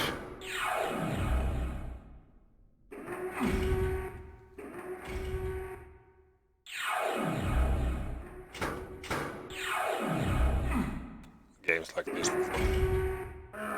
Well, I imagine because you played so many Quake maps, you've come across some pretty obscure puzzles.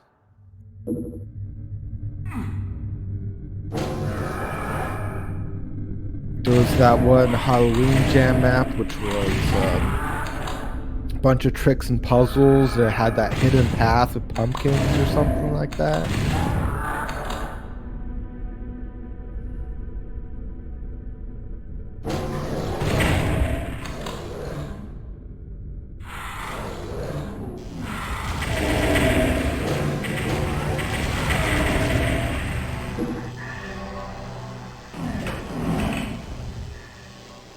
Huh, that's hilarious. So that yellow key puzzle is the notorious hardest puzzle of the game, in my opinion.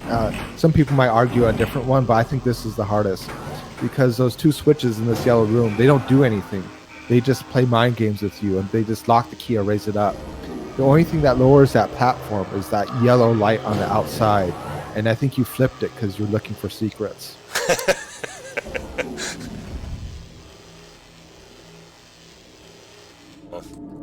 Hey Von Woe, this difficulty is on Watch Me Die, the hardest default difficulty.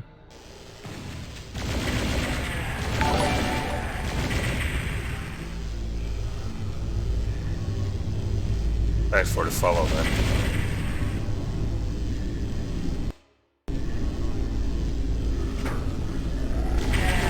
Yeah, Ziggy, about half the people I see, well, I would say less than half, like probably 25% of people I see, they solve that puzzle by accident, but then they don't know how to explain it to other people how to solve that puzzle because they don't know how they solved it themselves. This can't be good either because there's so many switches.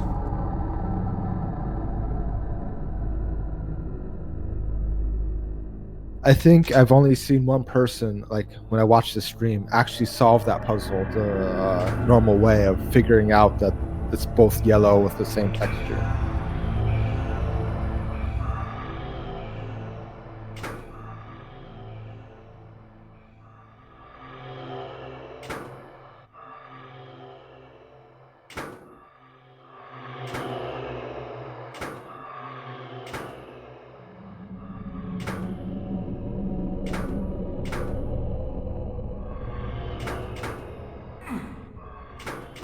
So many switches and so much fun.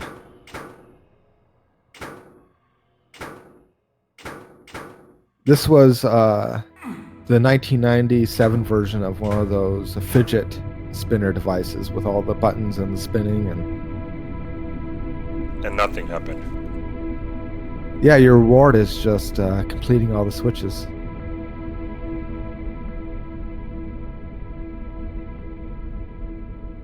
Yeah, so what that puzzle is, it's primarily good for people that pistol start, but you look through this camera and then you can't guess where the plasma gun drops from, and then you get 2 tries to lower it.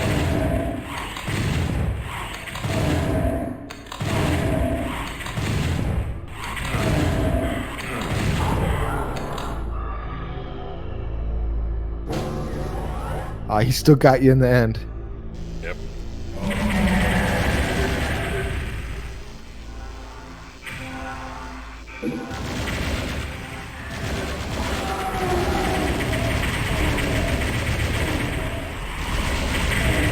Oh, look at that. It's all kinds of friends.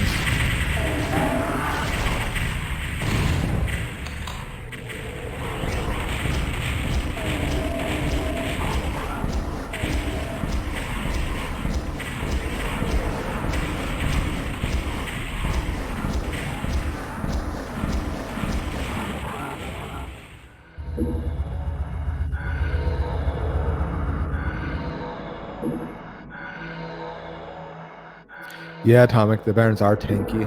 5 rockets each. You can really spend forever trying to take him out. I played a custom map once, which only gave you the single regular shotgun, and you had to take out all kinds of Barons. It took forever.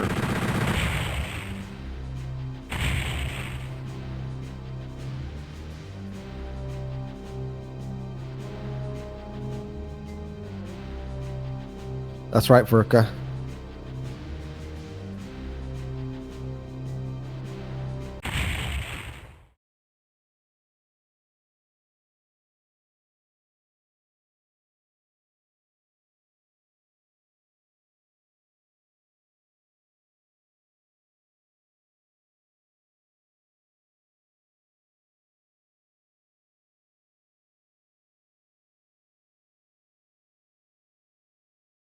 Give them the grade AAA poison they crave, Ziggy.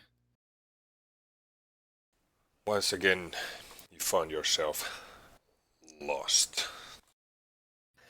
It's now this is where hell starts in Doom 64.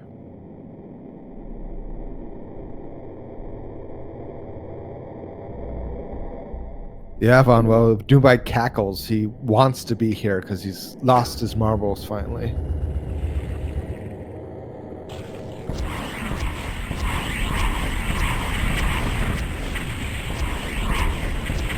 This is a... Check out the dodging skills. But yeah, look at that. Pro gamer strats. You might as well be a pro gamer, Ziggy, with all the Quake maps you've played. I'm too old for be a pro gamer. Yeah, this map is a homage to an earlier Doom 2 map. This feels really Doom-ish. Yeah, the map is called Dead Simple, and then this one's even simpler.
Like, how simple can you go, Atomic?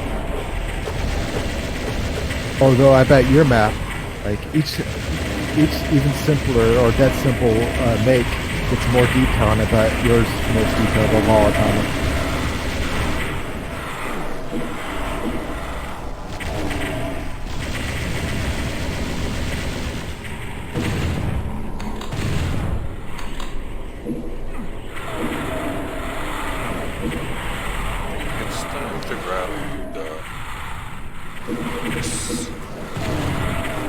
And all the enemies just hovering around it.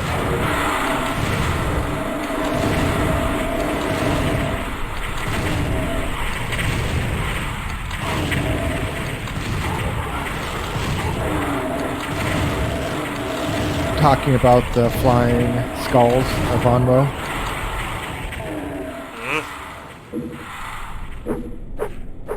Oh.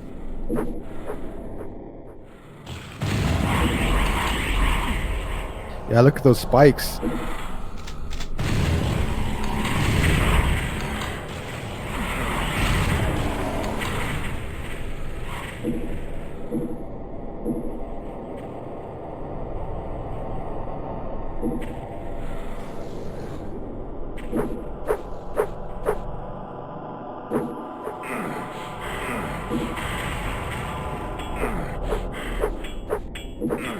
Just getting poked around every corner. Every single spike hits.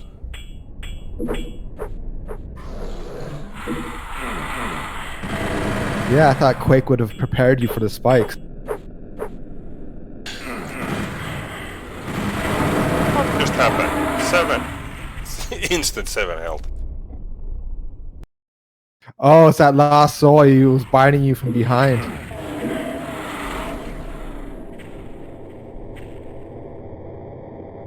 Yeah, when they were porting, when Evander ported Doom 64 to Z-Doom, in his mod, the Doom 64 Retribution, what he had to do is that the Lost Souls in Doom 64 have less health, but they're far more aggressive. So in the code, he had to make them attack even more, and then even double that. So it has the maximum amount of attack frequency that you could possibly do in Z-Doom.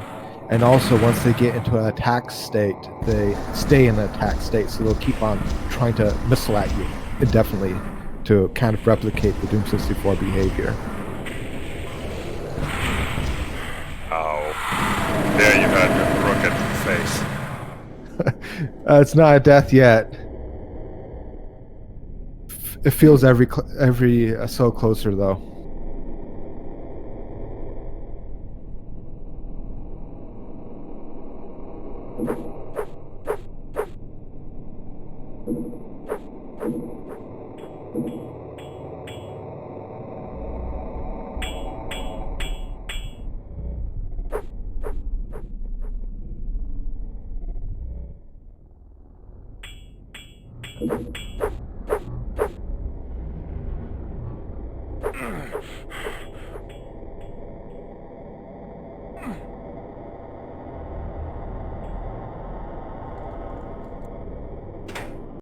The interesting thing is they when the darts shoot, you hear that. I think it's one of the shotgun sounds. I think it's a shotgun sound, but they don't make that whoosh sound until you look at them. Oh.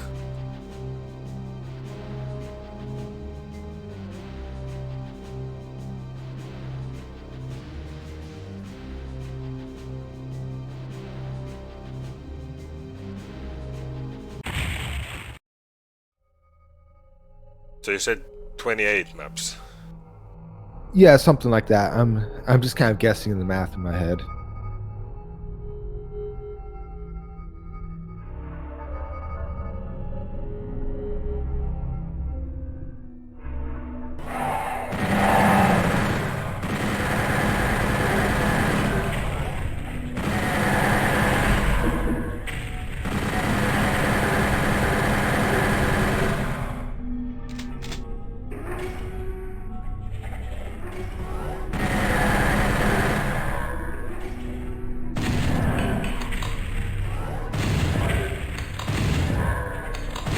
Yeah, and these hell levels are interesting. If you look, you can see that there's moving skies. And I know that they work closely with John Carmack in making this port. And I don't know if the skies was borrowed from Quake or not, but it could have been inspired by Quake.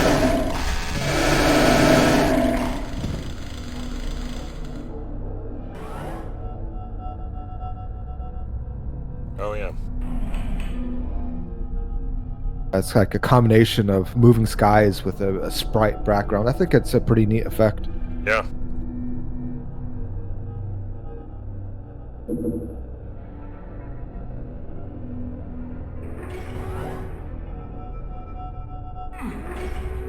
Yeah, it's funny. They put all this effort into making these moving skies, but you can't even mouse look up to see them.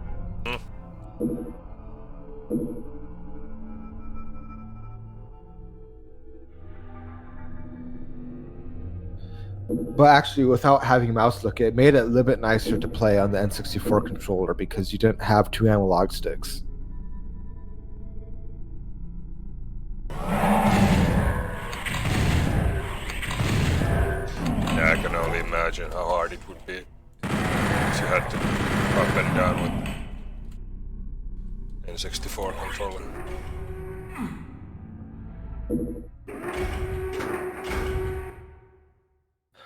Von, well, I know a few of the later ports that they did. So the same team that ported made Doom 64 eventually ported Quake, and Quake has to have look up and down. So Quake 64 has it, and I know this port is actually the hardware renderer that they use in Doom 64 is capable of looking up and down, because the intro scene is just another map 33, and it has angle changes.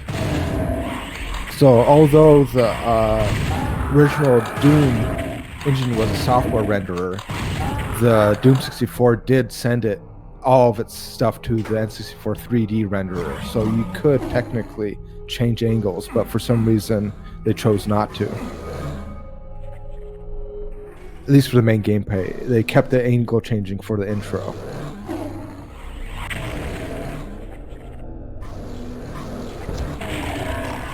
I've always guessed that was either that they wanted to keep the control simple, or they didn't like how the sprites looked if you looked at them at extreme up and down angles.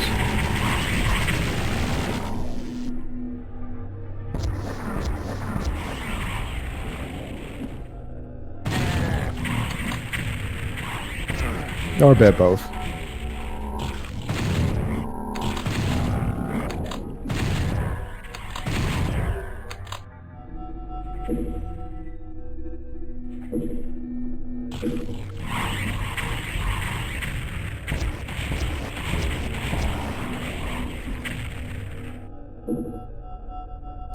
Yeah, the FOV can really fisheye some of the edges.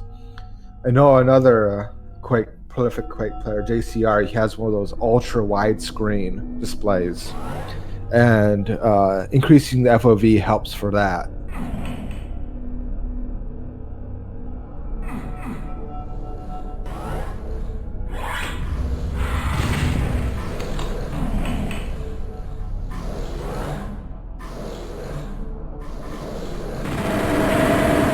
Yeah, like on a 4x3 monitor when Doom 64 came out, having increased FOV is really weird. A lot of games on those 4x3 displays are have an angle about 75 degrees.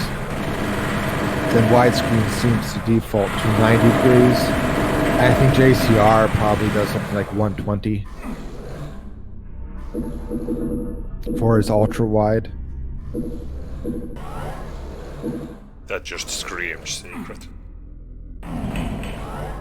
Yeah, that face. just a little bit lower than the other ones.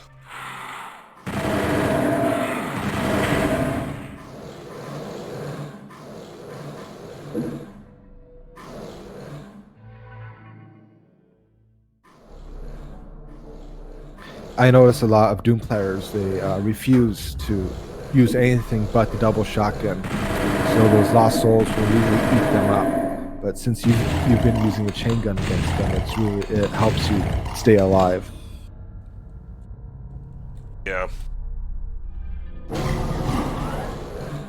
People hate the lost souls and pain elementals, but I really like it because I like having the opportunity to use the chain gun.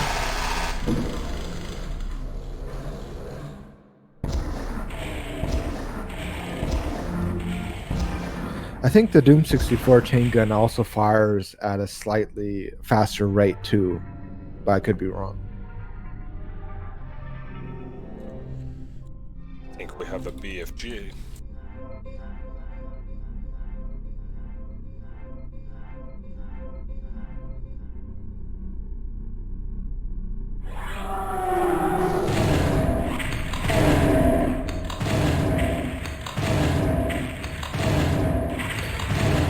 Yeah, Von, they had some sort of code to do some sort of, I think it's an additive like blending, where they have two water textures and they kind of side scroll each other and they kind of create this kind of flowy effect. It's a lot like the Quake effect.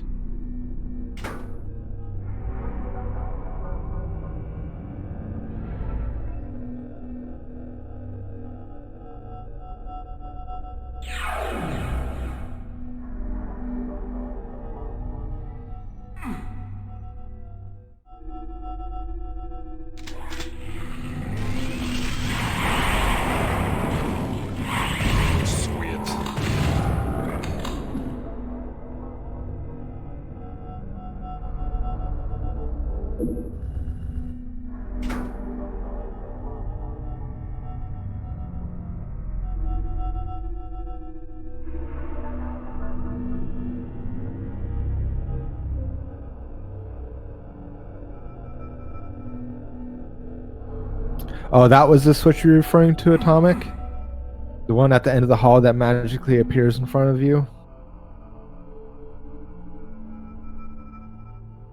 Which one?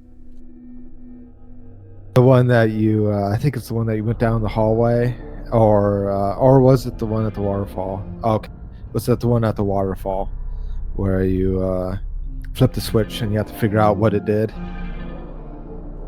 That one in there. Yeah, that one. Yeah, I think most players don't know what it does, but then they end up in the room and they just kind of are used to exploring around and they find it. It lowered this for the BFG. I'm guessing. Yeah, and it also lowered the floor, I think, near it for that other switch that you hit Yeah. afterwards. Yeah, It is a bit weird. but I have no idea what the switch did that I pressed after that. Probably open something. Yeah, that's right. The BFG is the you flip the you must have pressed the face on the wall to find secrets, and that's what lowered BFG. Yeah, I forgot about that.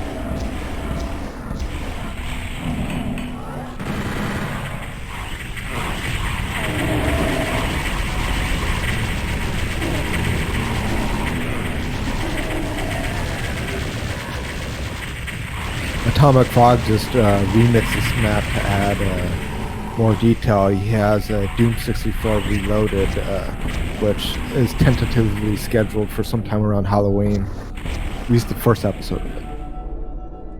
Oh, cool.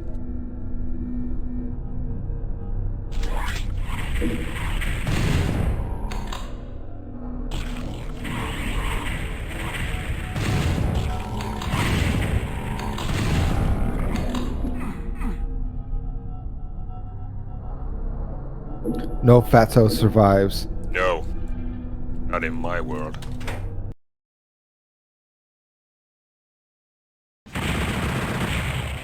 I heard mancubuses are so fat they count as 2 demons.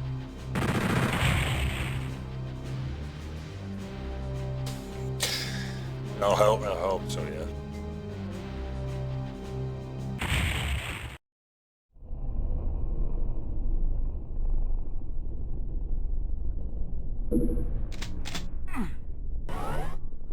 Oh, look.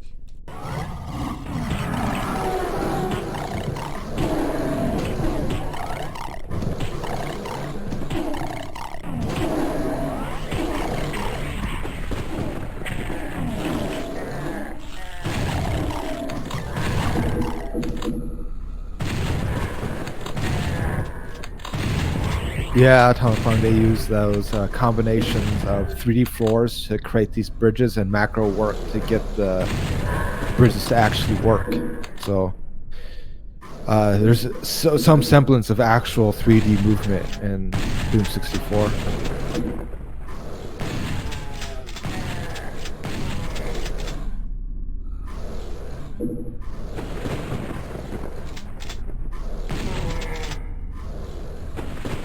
And I found it such an interesting touch just having thunder, how much atmosphere it adds, just having a couple sound effects play every now and then. Yeah.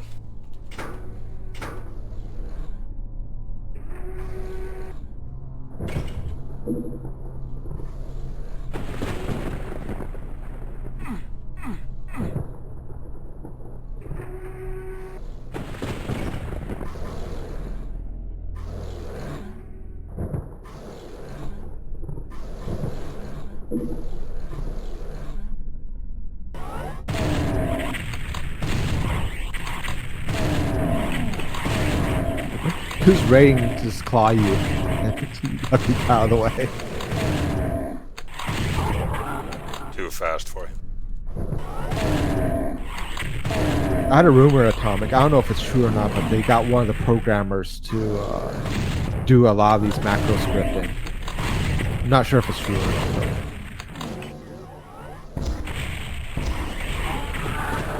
but these days we just do it ourselves. Beat your head against the wall and try to figure it out.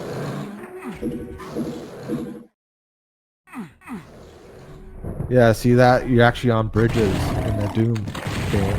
Yeah.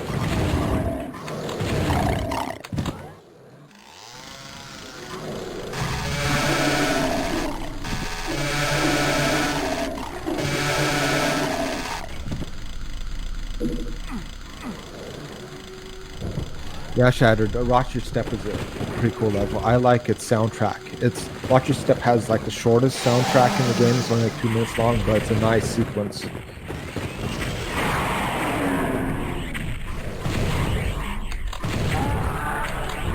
We recently learned how to mod music into Doom 64, and one of the later soundtracks in Watch Your Step. It was one of the first ones I remixed.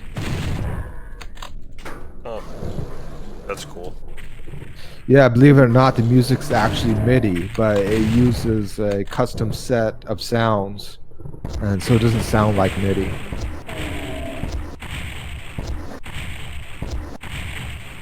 I wouldn't have guessed that it's MIDI. Yeah, it has a very specific MIDI format, and it was only until a couple months ago that Impoy and a few others deciphered how to format MIDIs for it.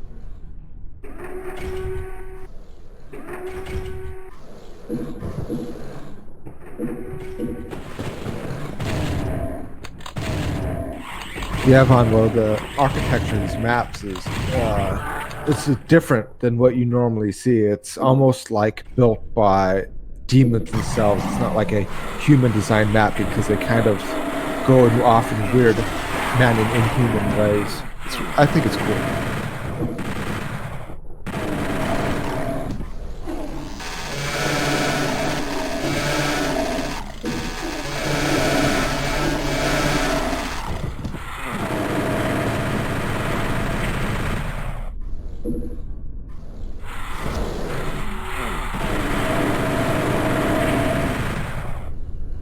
Oh, you were playing with danger with that rocket launcher.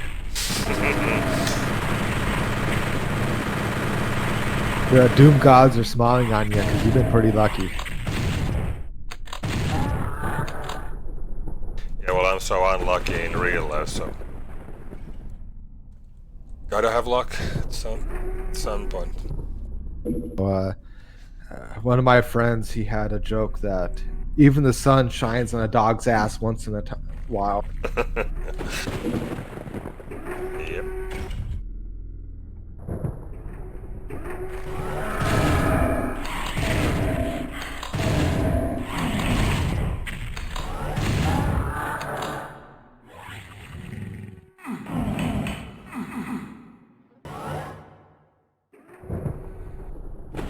Yeah, there must have been so many scripting to get all these bridges in this map working. It really must have taken them a while to get it all right.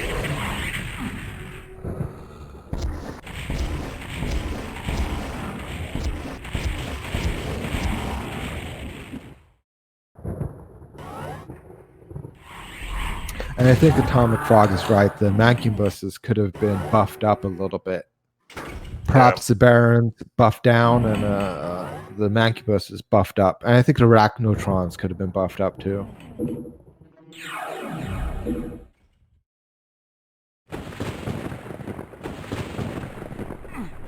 Can't say anything about the Arachnotron yet.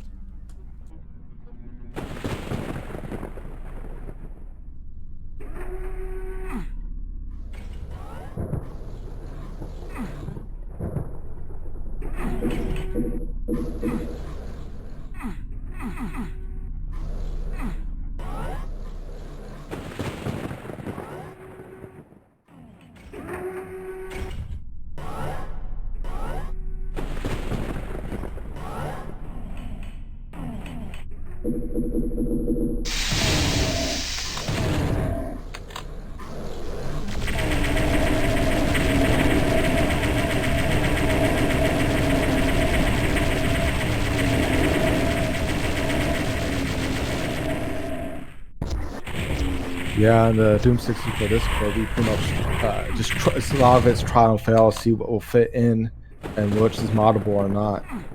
I'm happy that we've pretty much figured a lot of things of how to mod the remaster. For a while, we didn't know how to add custom textures, but now we figured that out too. Okay.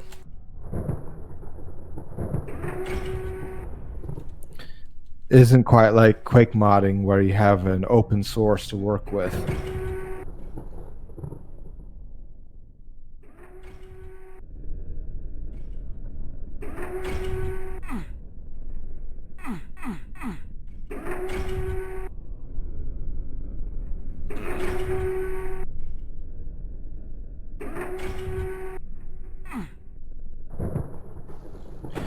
Yeah, Von, well, I think the thunder and stuff would be cool on a jungle map.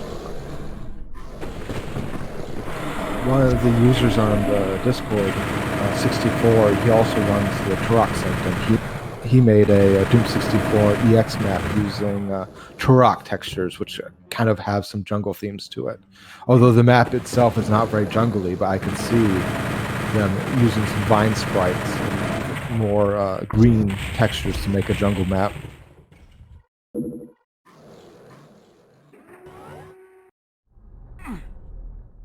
Yeah, the map is called Doom Rock, a merge of Turok and Doom.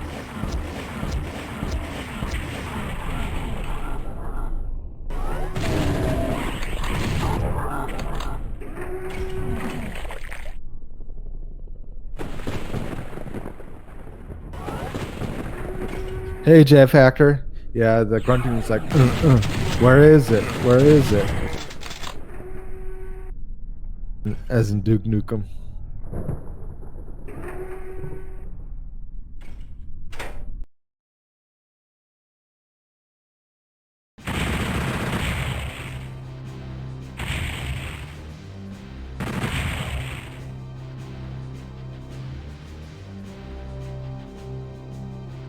Oh, I didn't know that, Atomic. That there's some double textures. Interesting.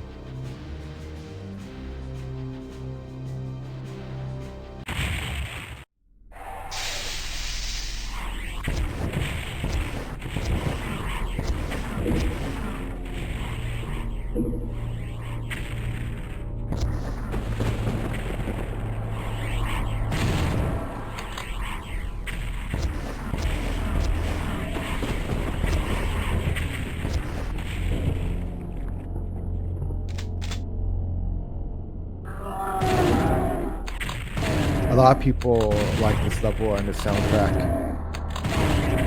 This is a very non-linear level, so its navigation is you can be looping the map a few times, but it has an atmosphere that people don't mind being a little bit lost on. It already feels like.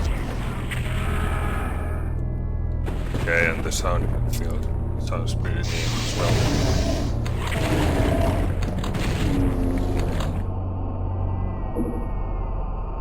Yeah, there's the same crying sound in the soundtrack that's in the intro, I think. Yes, it is the exact same sound patch. The sound itself is was originally like one of those dog squeaky toys. If you listen to it at its full sample rate, it sounds like one of those squeaky toys you'd give to a dog. But he down pitched it, and it ends up sounding like a demonic baby. Yeah.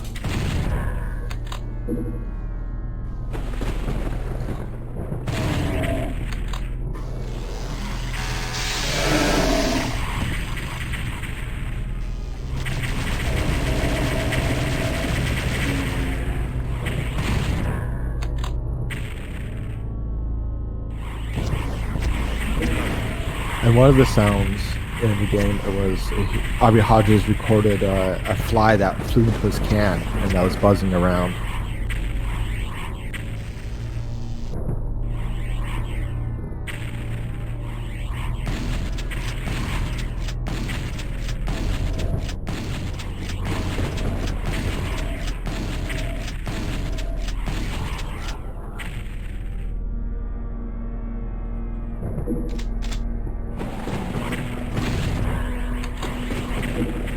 Imagine Doom Guy's on like one of those morning talk shows. It's like, Doom Guy, you're the father, and that crying baby.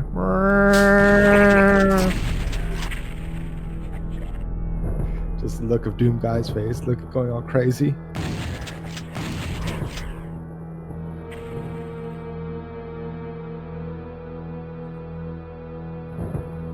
Yeah, you were sent to hell to kill the demons, not make more of them.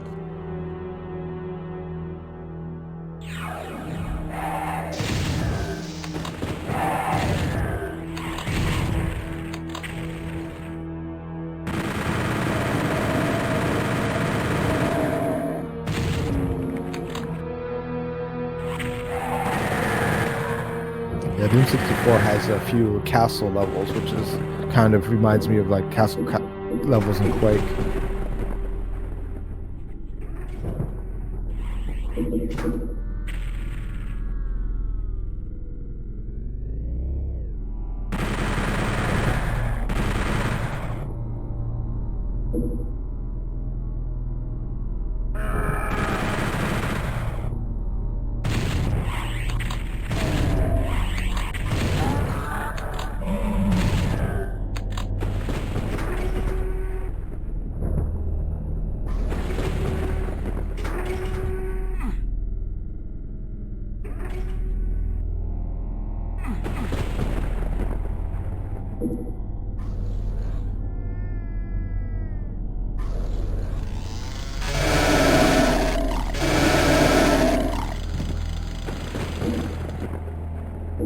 Oh boy, what a bad day to be facing the wrong way and then to get chainsawed up the ass.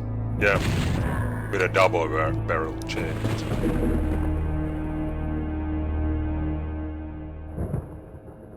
One saw for each cheek. Yep. Vorka said that's happened to him once. I have no doubt about that.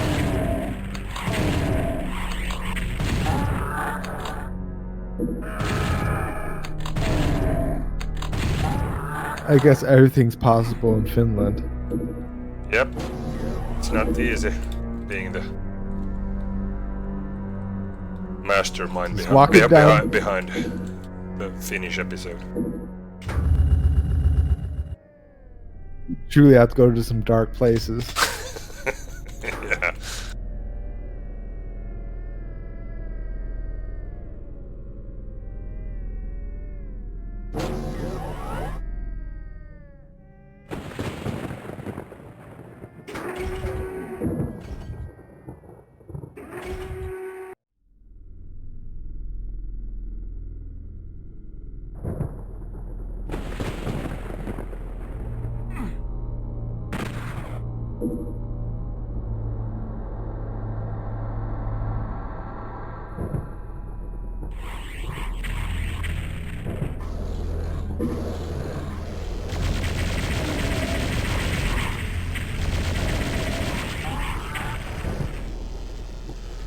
Yeah, pistol starting this map on hard difficulty is kind of rough because you don't have enough ammo to shoot all the people throwing stuff at you.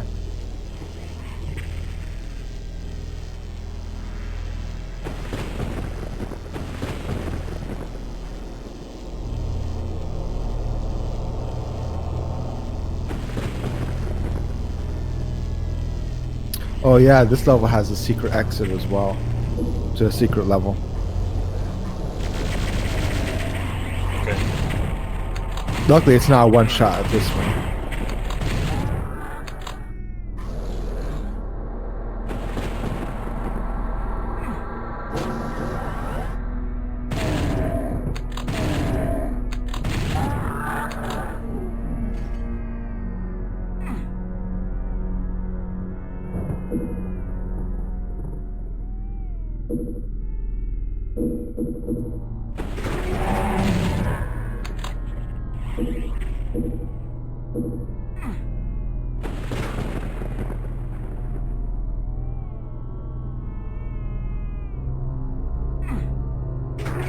Seeing that Hell Knight throw that ball at you kind of reminds me, like in Doom, pretty much the enemies they don't have a really spread to their shot, except the Mancubus has a little bit in his angles, but they pretty much will shoot always directly at you.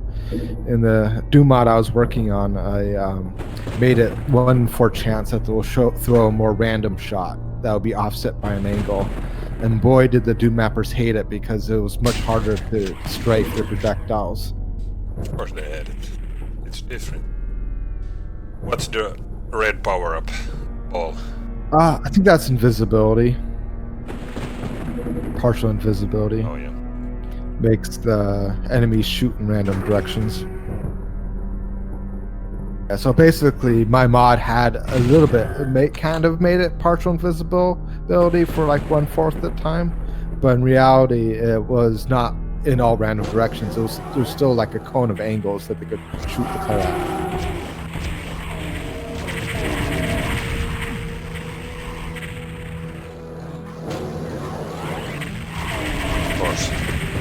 pushed you out the door.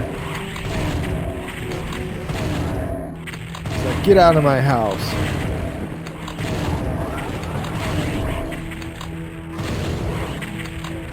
You don't have a search warrant. You just get out of my house.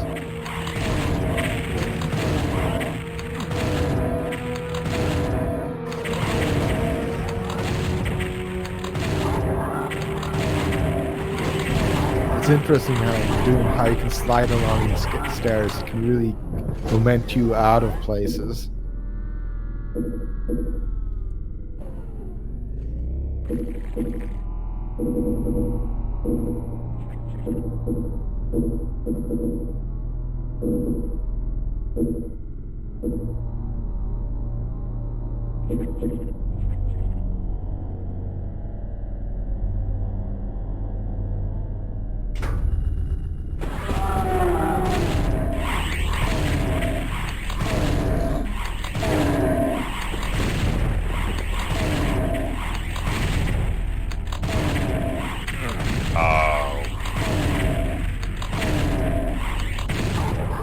Every now and then, a Baron gets lucky.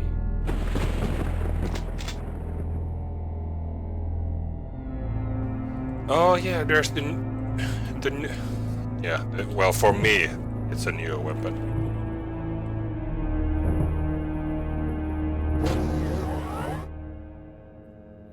Yeah, the interesting thing, the official documentation for Doom 64 does not describe this weapon at all. In the files, it's only labeled as laser in one of the sprites. And one of the strategy guys calls it an alien laser weapon, so it does not have a technically an official name. But earlier Doom plans, they were going to have a weapon of demonic origin called the Unmaker, and this weapon does look of demonic origin, so fans have just called it the Unmaker. Oh, okay. And I think now on the Steam port, you get an Unmaker achievement when you grab it. Yeah, I got an achievement. Just when I guess picked it up.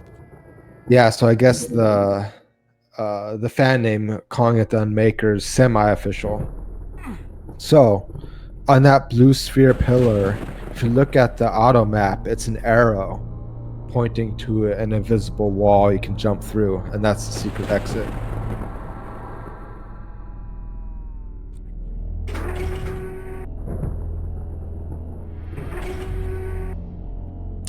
Yeah, Steady. The Unmaker is kind of weak at first. In those secret levels, there are some demon keys which upgrade it, and at its fully upgraded form, it's better than the BFG. And actually, I consider it almost like a cheat because it's so good at its fully upgraded form that it makes the game way too easy. But in its current state, I think it's technically slightly weaker than the Plasma. Quick bathroom break, 30 seconds.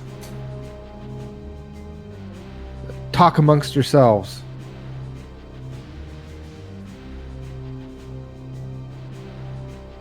Yes, Eddie, the Doom 64 sprites are about 50% bigger in resolution.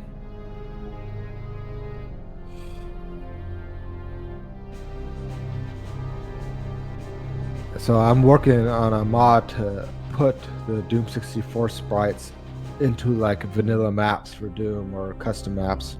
And since they're higher resolution, when I have to make like a Revenant or an Arch file that are missing, I can't just use the original Doom sprites because they're lower resolution. I have to find sprites some else place or find neural upscaled ones and resize them to keep all the resolutions consistent. And when you look in Slade, a lot of the textures actually don't have a lot of strong colors to them. Instead, they use the gradient lighting system in Doom 64 to add the colors in. All right. Welcome back.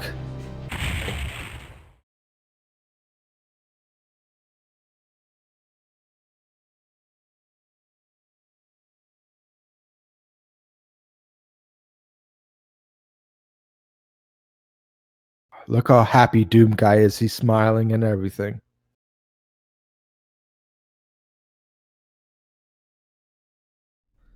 Let them taste their guts.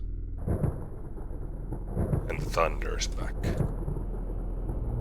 That's my favorite line in the game. Let them taste their guts. Level 30. Oh yes, so the secret levels are like 29 and 30 and 31. Yes. Yeah, so I was kind of subtracting some of the secret levels up in my head. How many levels there are in this game.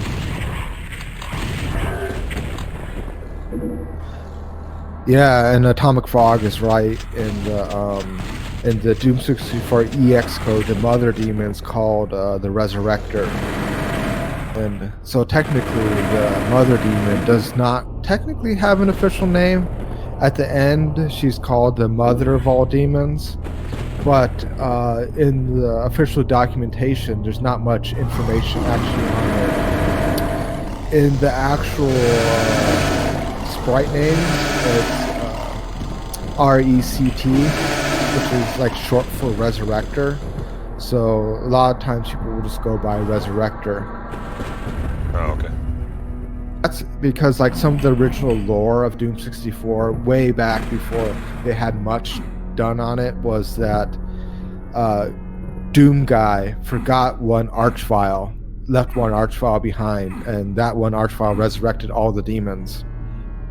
And I think somewhere down the line they thought it'd be cooler to, instead of having one archvile, making it like some mother demon bringing them all back. Yeah. You're telling me that this door here is not a secret.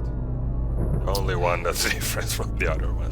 So funny enough, that that door did something, but it's not a secret. You have to press that door to actually get those stairs to lower.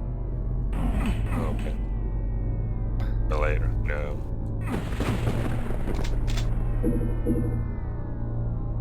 Sometimes what seems to be a secret are actually necessary progress points you need to find.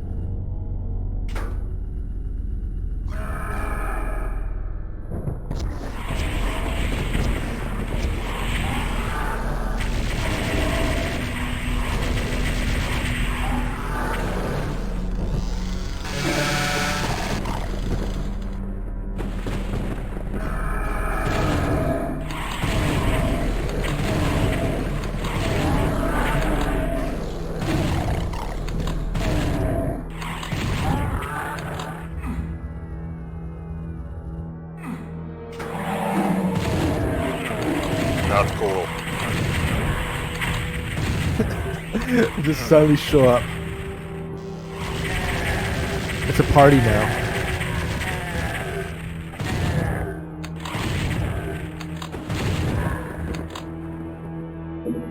Well, thank you.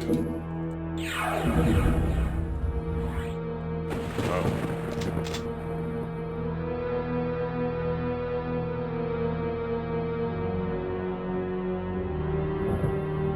What's the disco light?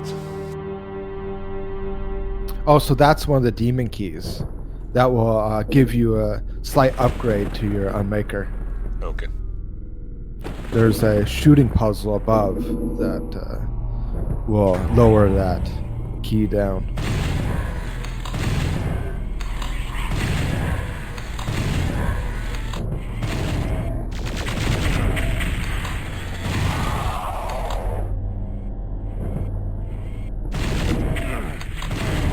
There's the Arachnotron.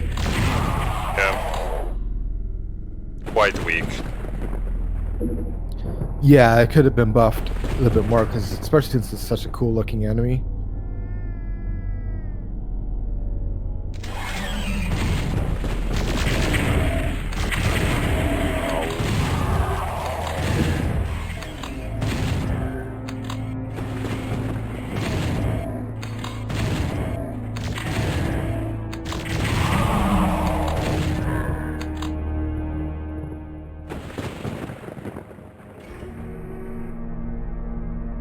Yeah, the plasma sounds from the Arachnotron and the plasma gun was a stock sound, and in Terminator 2, in the future scenes, they have the Terminators firing these laser weapons, and they make the same sound. Really?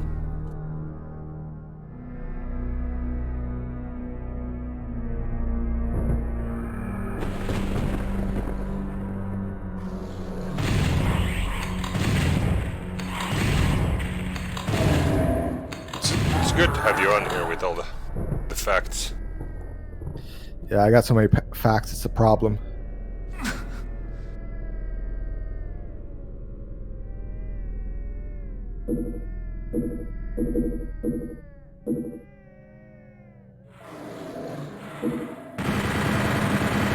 A good portion of the sounds are from these archives, these sound banks, but not all of them have been found, and some of them are what Aubrey Hodges put together himself, particularly in some of the music sounds.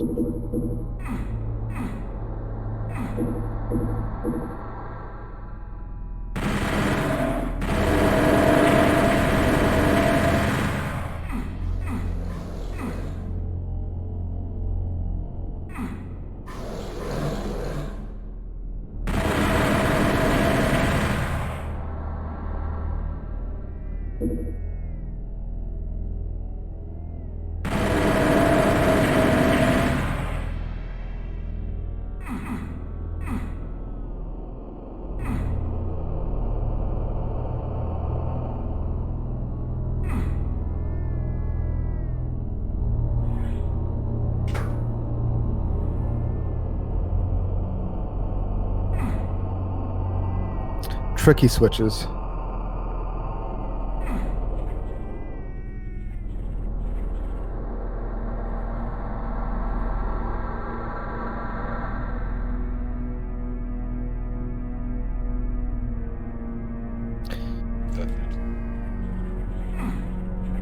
Yeah, I'll find out.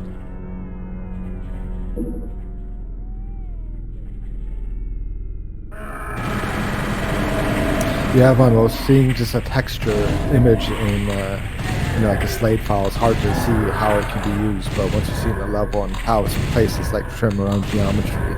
You get a lot of ideas of how it can be placed, and also what kind of colored lighting to put over it too, to give it color.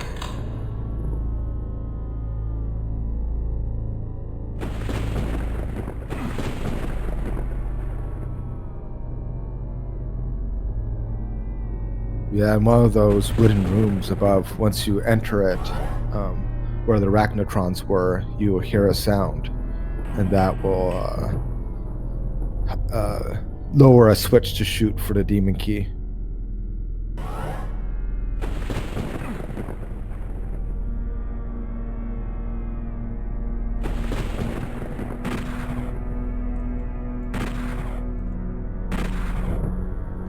So shoot one of those.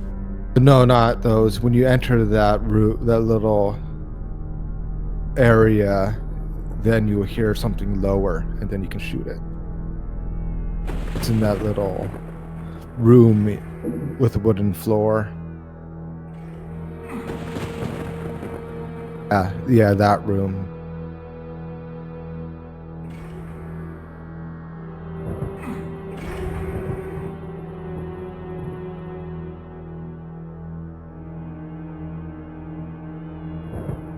Yeah, the switch is around that wall, but you can't open it from the bottom. You have to shoot it from the top.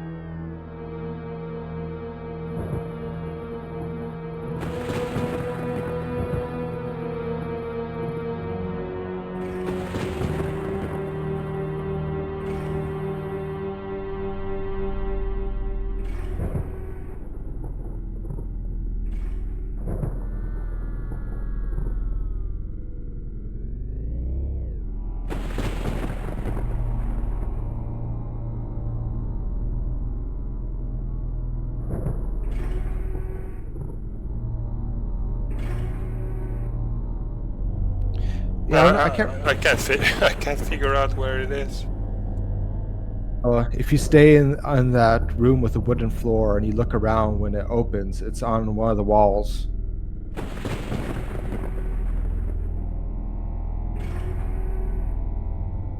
Well, the sound comes from there. I'm not sure if you've seen it. It was on your screen. A switch opened. Oh yeah. Yes.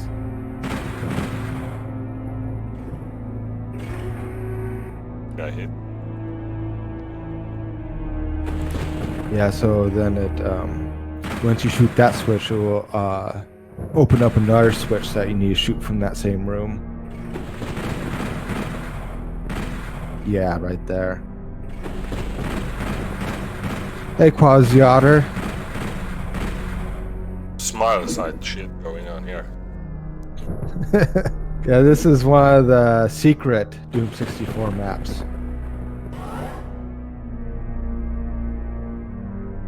Hey, Quasi-Otter. Yeah, and now after that demon key, your Omega will shoot slightly faster. Alright. So I think now it's slightly better than the plasma gun.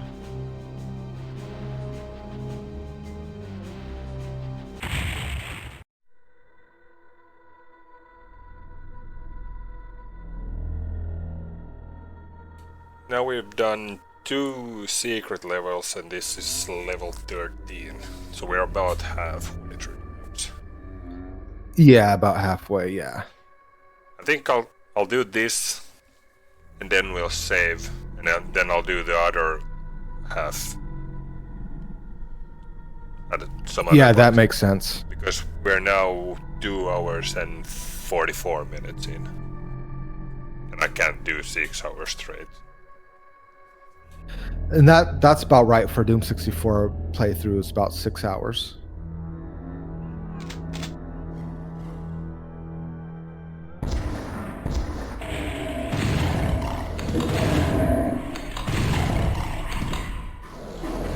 Edit. Yeah.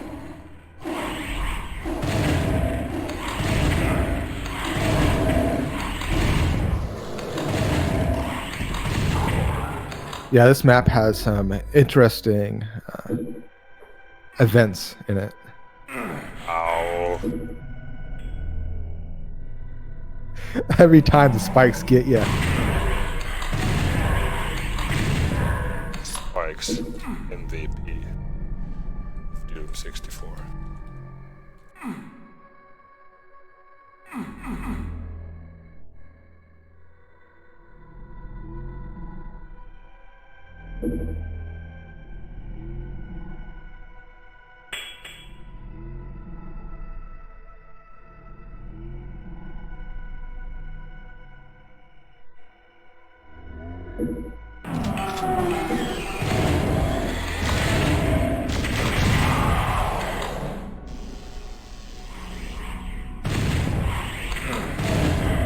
Yeah, those Arachnotrons can really mess you up close.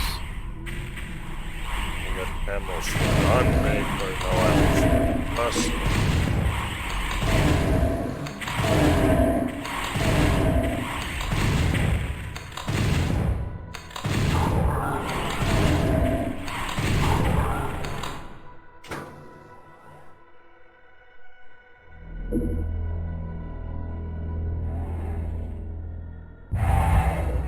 Oh, come on. You just had to have that armor so bad. And there's no way up. You know? Yeah, there's a couple inescapable pits in Doom 64. I always think that there should be some way to get out, but there's a couple in Doom 64 that don't let you. Oh. I didn't save. It means more Doom 64 for the rest of us.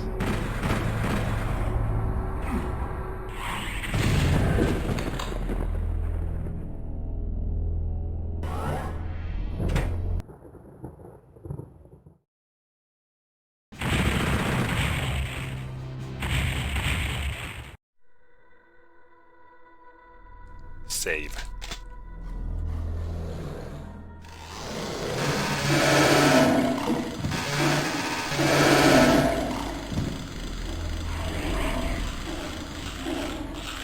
Yeah, sometimes those pinkies sneak in a bite, and I think when I seen the pain chance in the port, I think it is a slightly lower pain chance.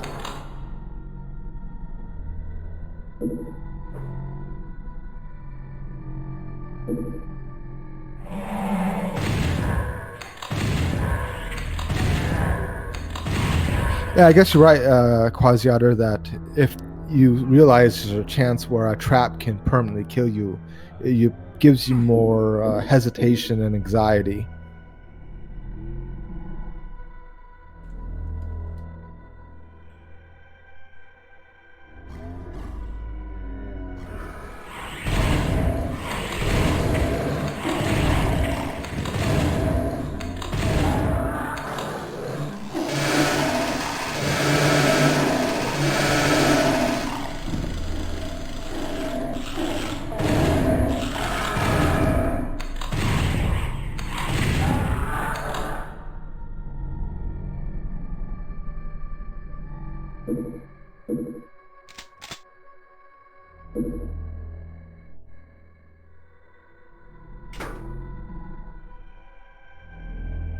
I always like how they use the sector lighting to have the moonlight shine through the windows, or whatever is hell light. Yeah, it looks good.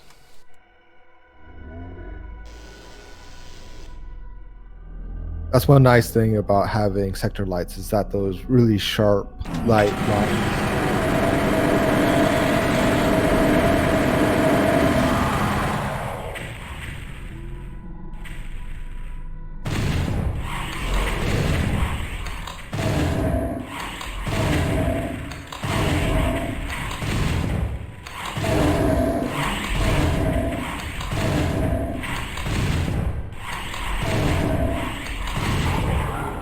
And I think the Barons will throw their fireballs more often than the Hell Knights in general. Oh, look, armor. Yeah, so let's go get it again. It's just waiting to be picked up.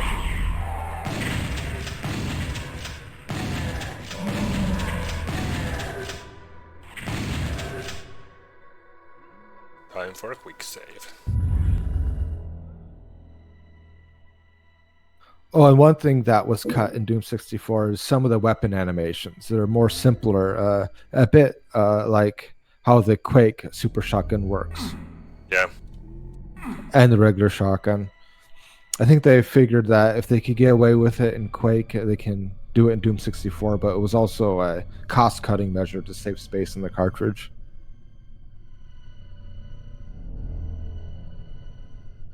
Later mods like Doom 64 Retribution add in the more classic Doom animations back, but on the Doom 64 weapons.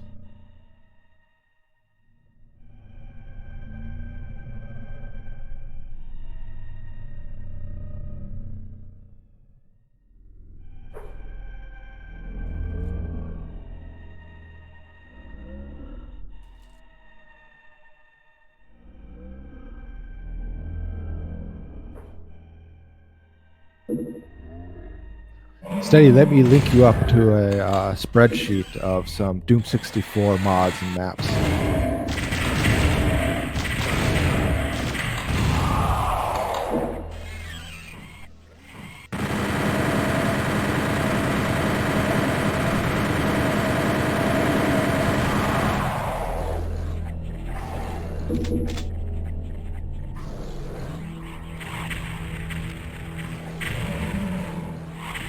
Party outside.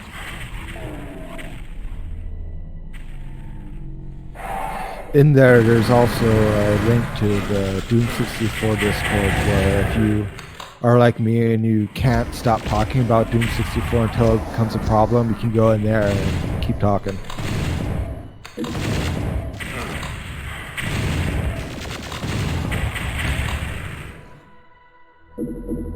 You can pretty much recommend any maps, and there's even Quake noobs like me in there.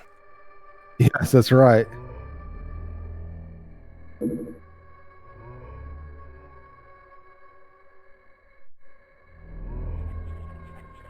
Nice, you got the armor without dying. Yeah.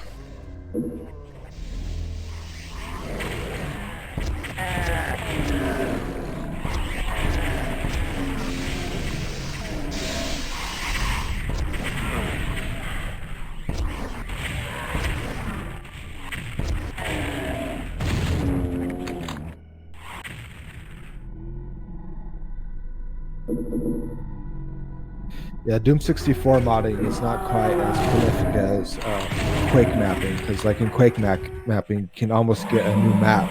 Like every other day, there's almost a new map out. For Doom modding, it's more like a couple maps a month. Or Doom 64 modding, I should say. Regular Doom modding, there's like a couple maps every day, but Doom 64 is less frequent.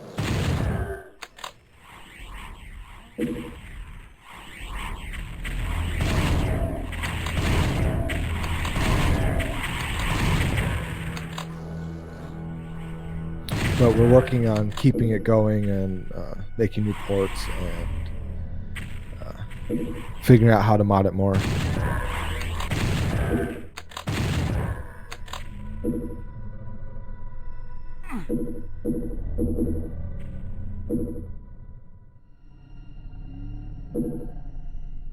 Yeah, Quasi. Doom 64 does have a different pace than typical Doom games. It still has a lot of enemies here and there, but it's more about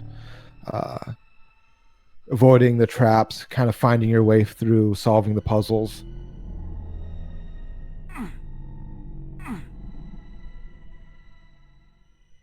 Atomic Frog, are you talking? Because he has a few rooms on that one. Are you talking about the one with the stairs?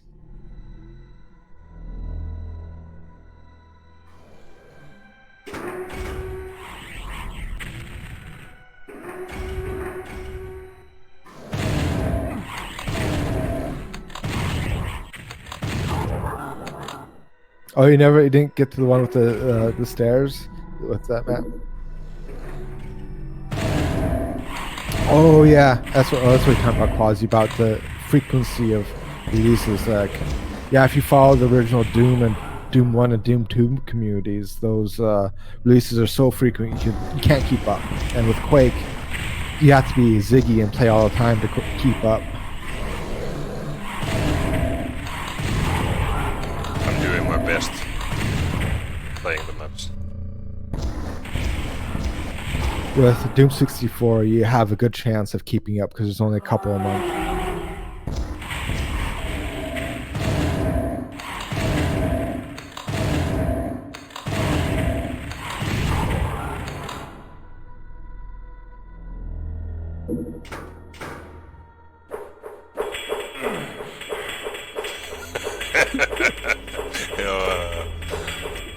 Let's get that key already. It's just waiting there for you. You just see that blue flashing over there. I think it's time for another quick save. Thanks for the follow, Shattered. Yeah, thanks for the follow. So I actually have to run through that shit again. Yes. Right. Thanks, Quasiator, for the follow. Yeah, thanks.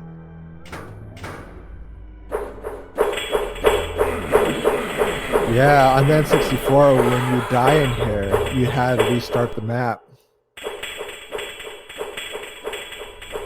I think I got to the key without taking any damage. Yeah, there are some safe spaces in there, but I never have them memorized. Then I have to get... Okay. Piece of cake. Sometimes you can grab the key and if you find a safe spot, you can just wait it out.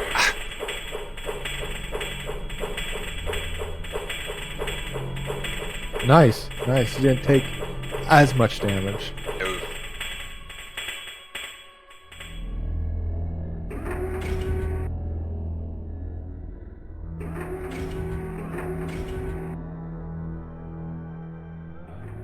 Saw a blue door somewhere, but I can't remember where.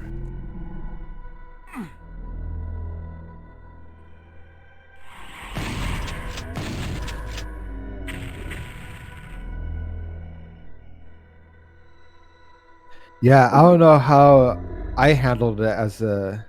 I was a teen when it came out, but Doom 64 is one of those things where you have to have some patience in navigating these traps and navigating the levels.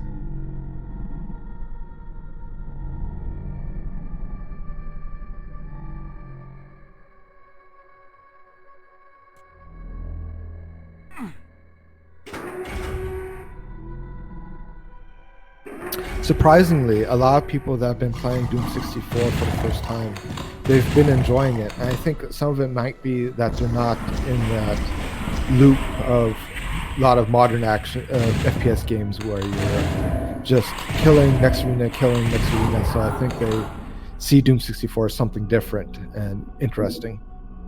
Yeah.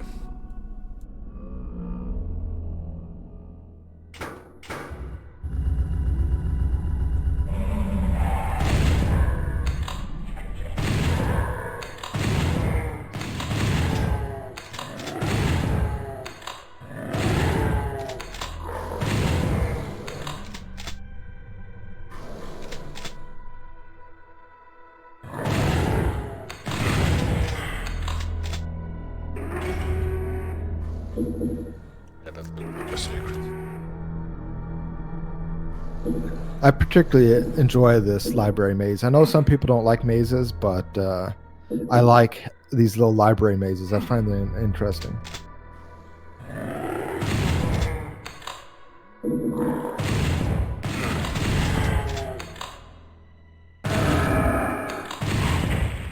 And I know for a fact that demons love libraries because knowledge is power and power corrupts, so they love it.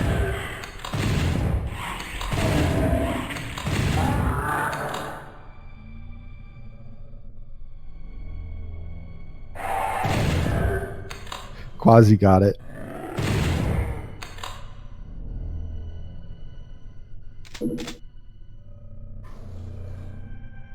I'm too concentrated on playing this. No jokes allowed.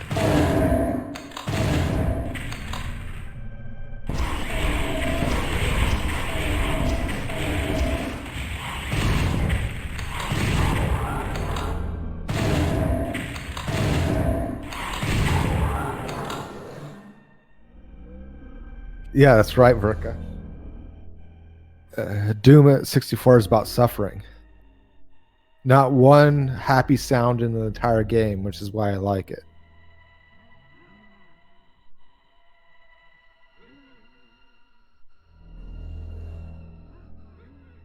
Oh yeah, Breakdown. That's a very interesting level, and it has a very interesting soundtrack. It'd be fun to get to there, Ziggy.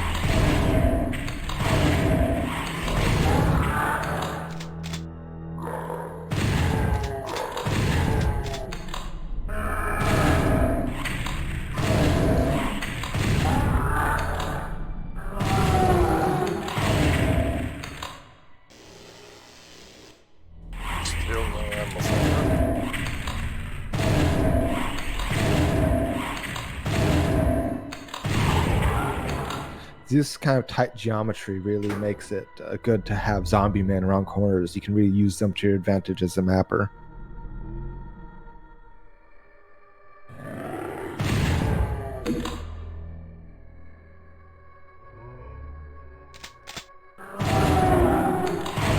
Oh, really? Yeah, I don't know much about that Easter egg that Doom 64 is supposed to have, but Atomic says they don't know Breakdown was supposed to have it.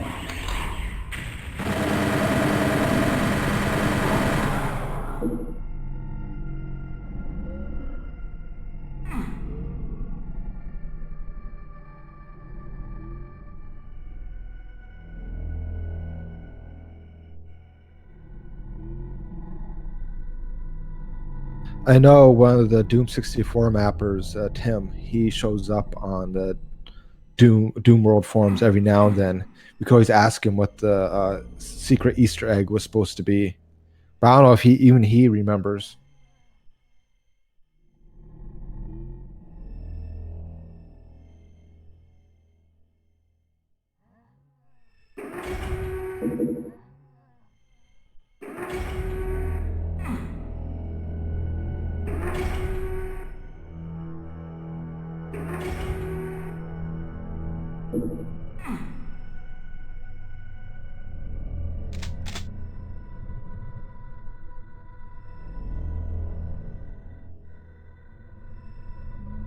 Stuck in a library, a nerd's dream.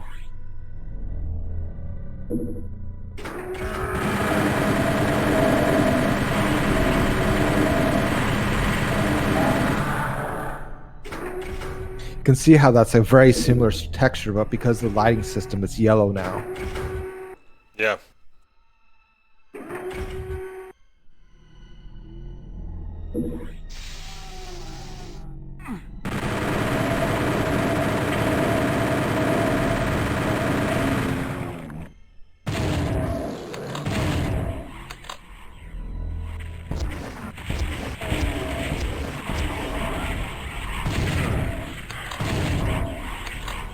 Yeah, Von Mo, Tim, I think his name's Hadar, shows up every now and then. I don't know if the other mappers show up. I know the graphics designer, Sukru Gilman, went to work on the God of War series, and he went into AAA.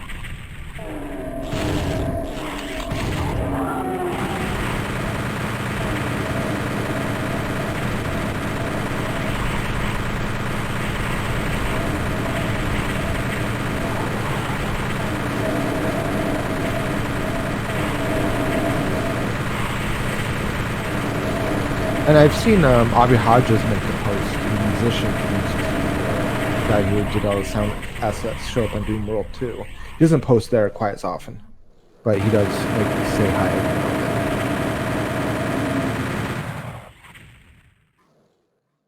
then. And you can buy the soundtrack on Aubrey Hodges' Bandcamp, but he said that modders are free to use his soundtrack for maps and whatnot, so which is pretty cool.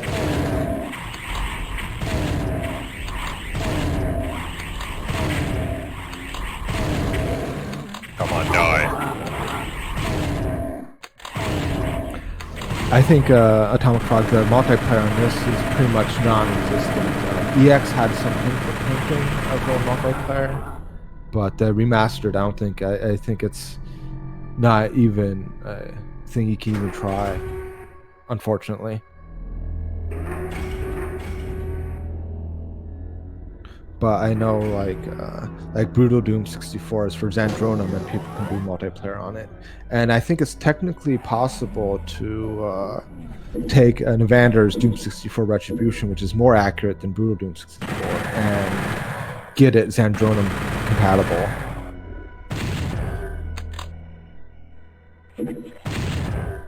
And Zandronum is basically the multiplayer port of Z Doom. And technically you can run multiplayer in GZ Doom, but it's not as stable as Zandronum.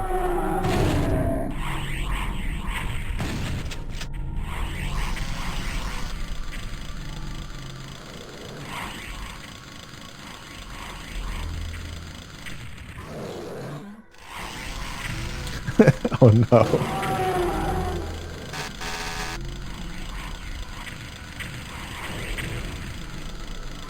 Yeah, I think these guys are gonna live. They're gonna have big families. Yeah. Good job. Nice car. Tons of baby Baron kids. We're gonna enter the eye of the storm without a single bullet.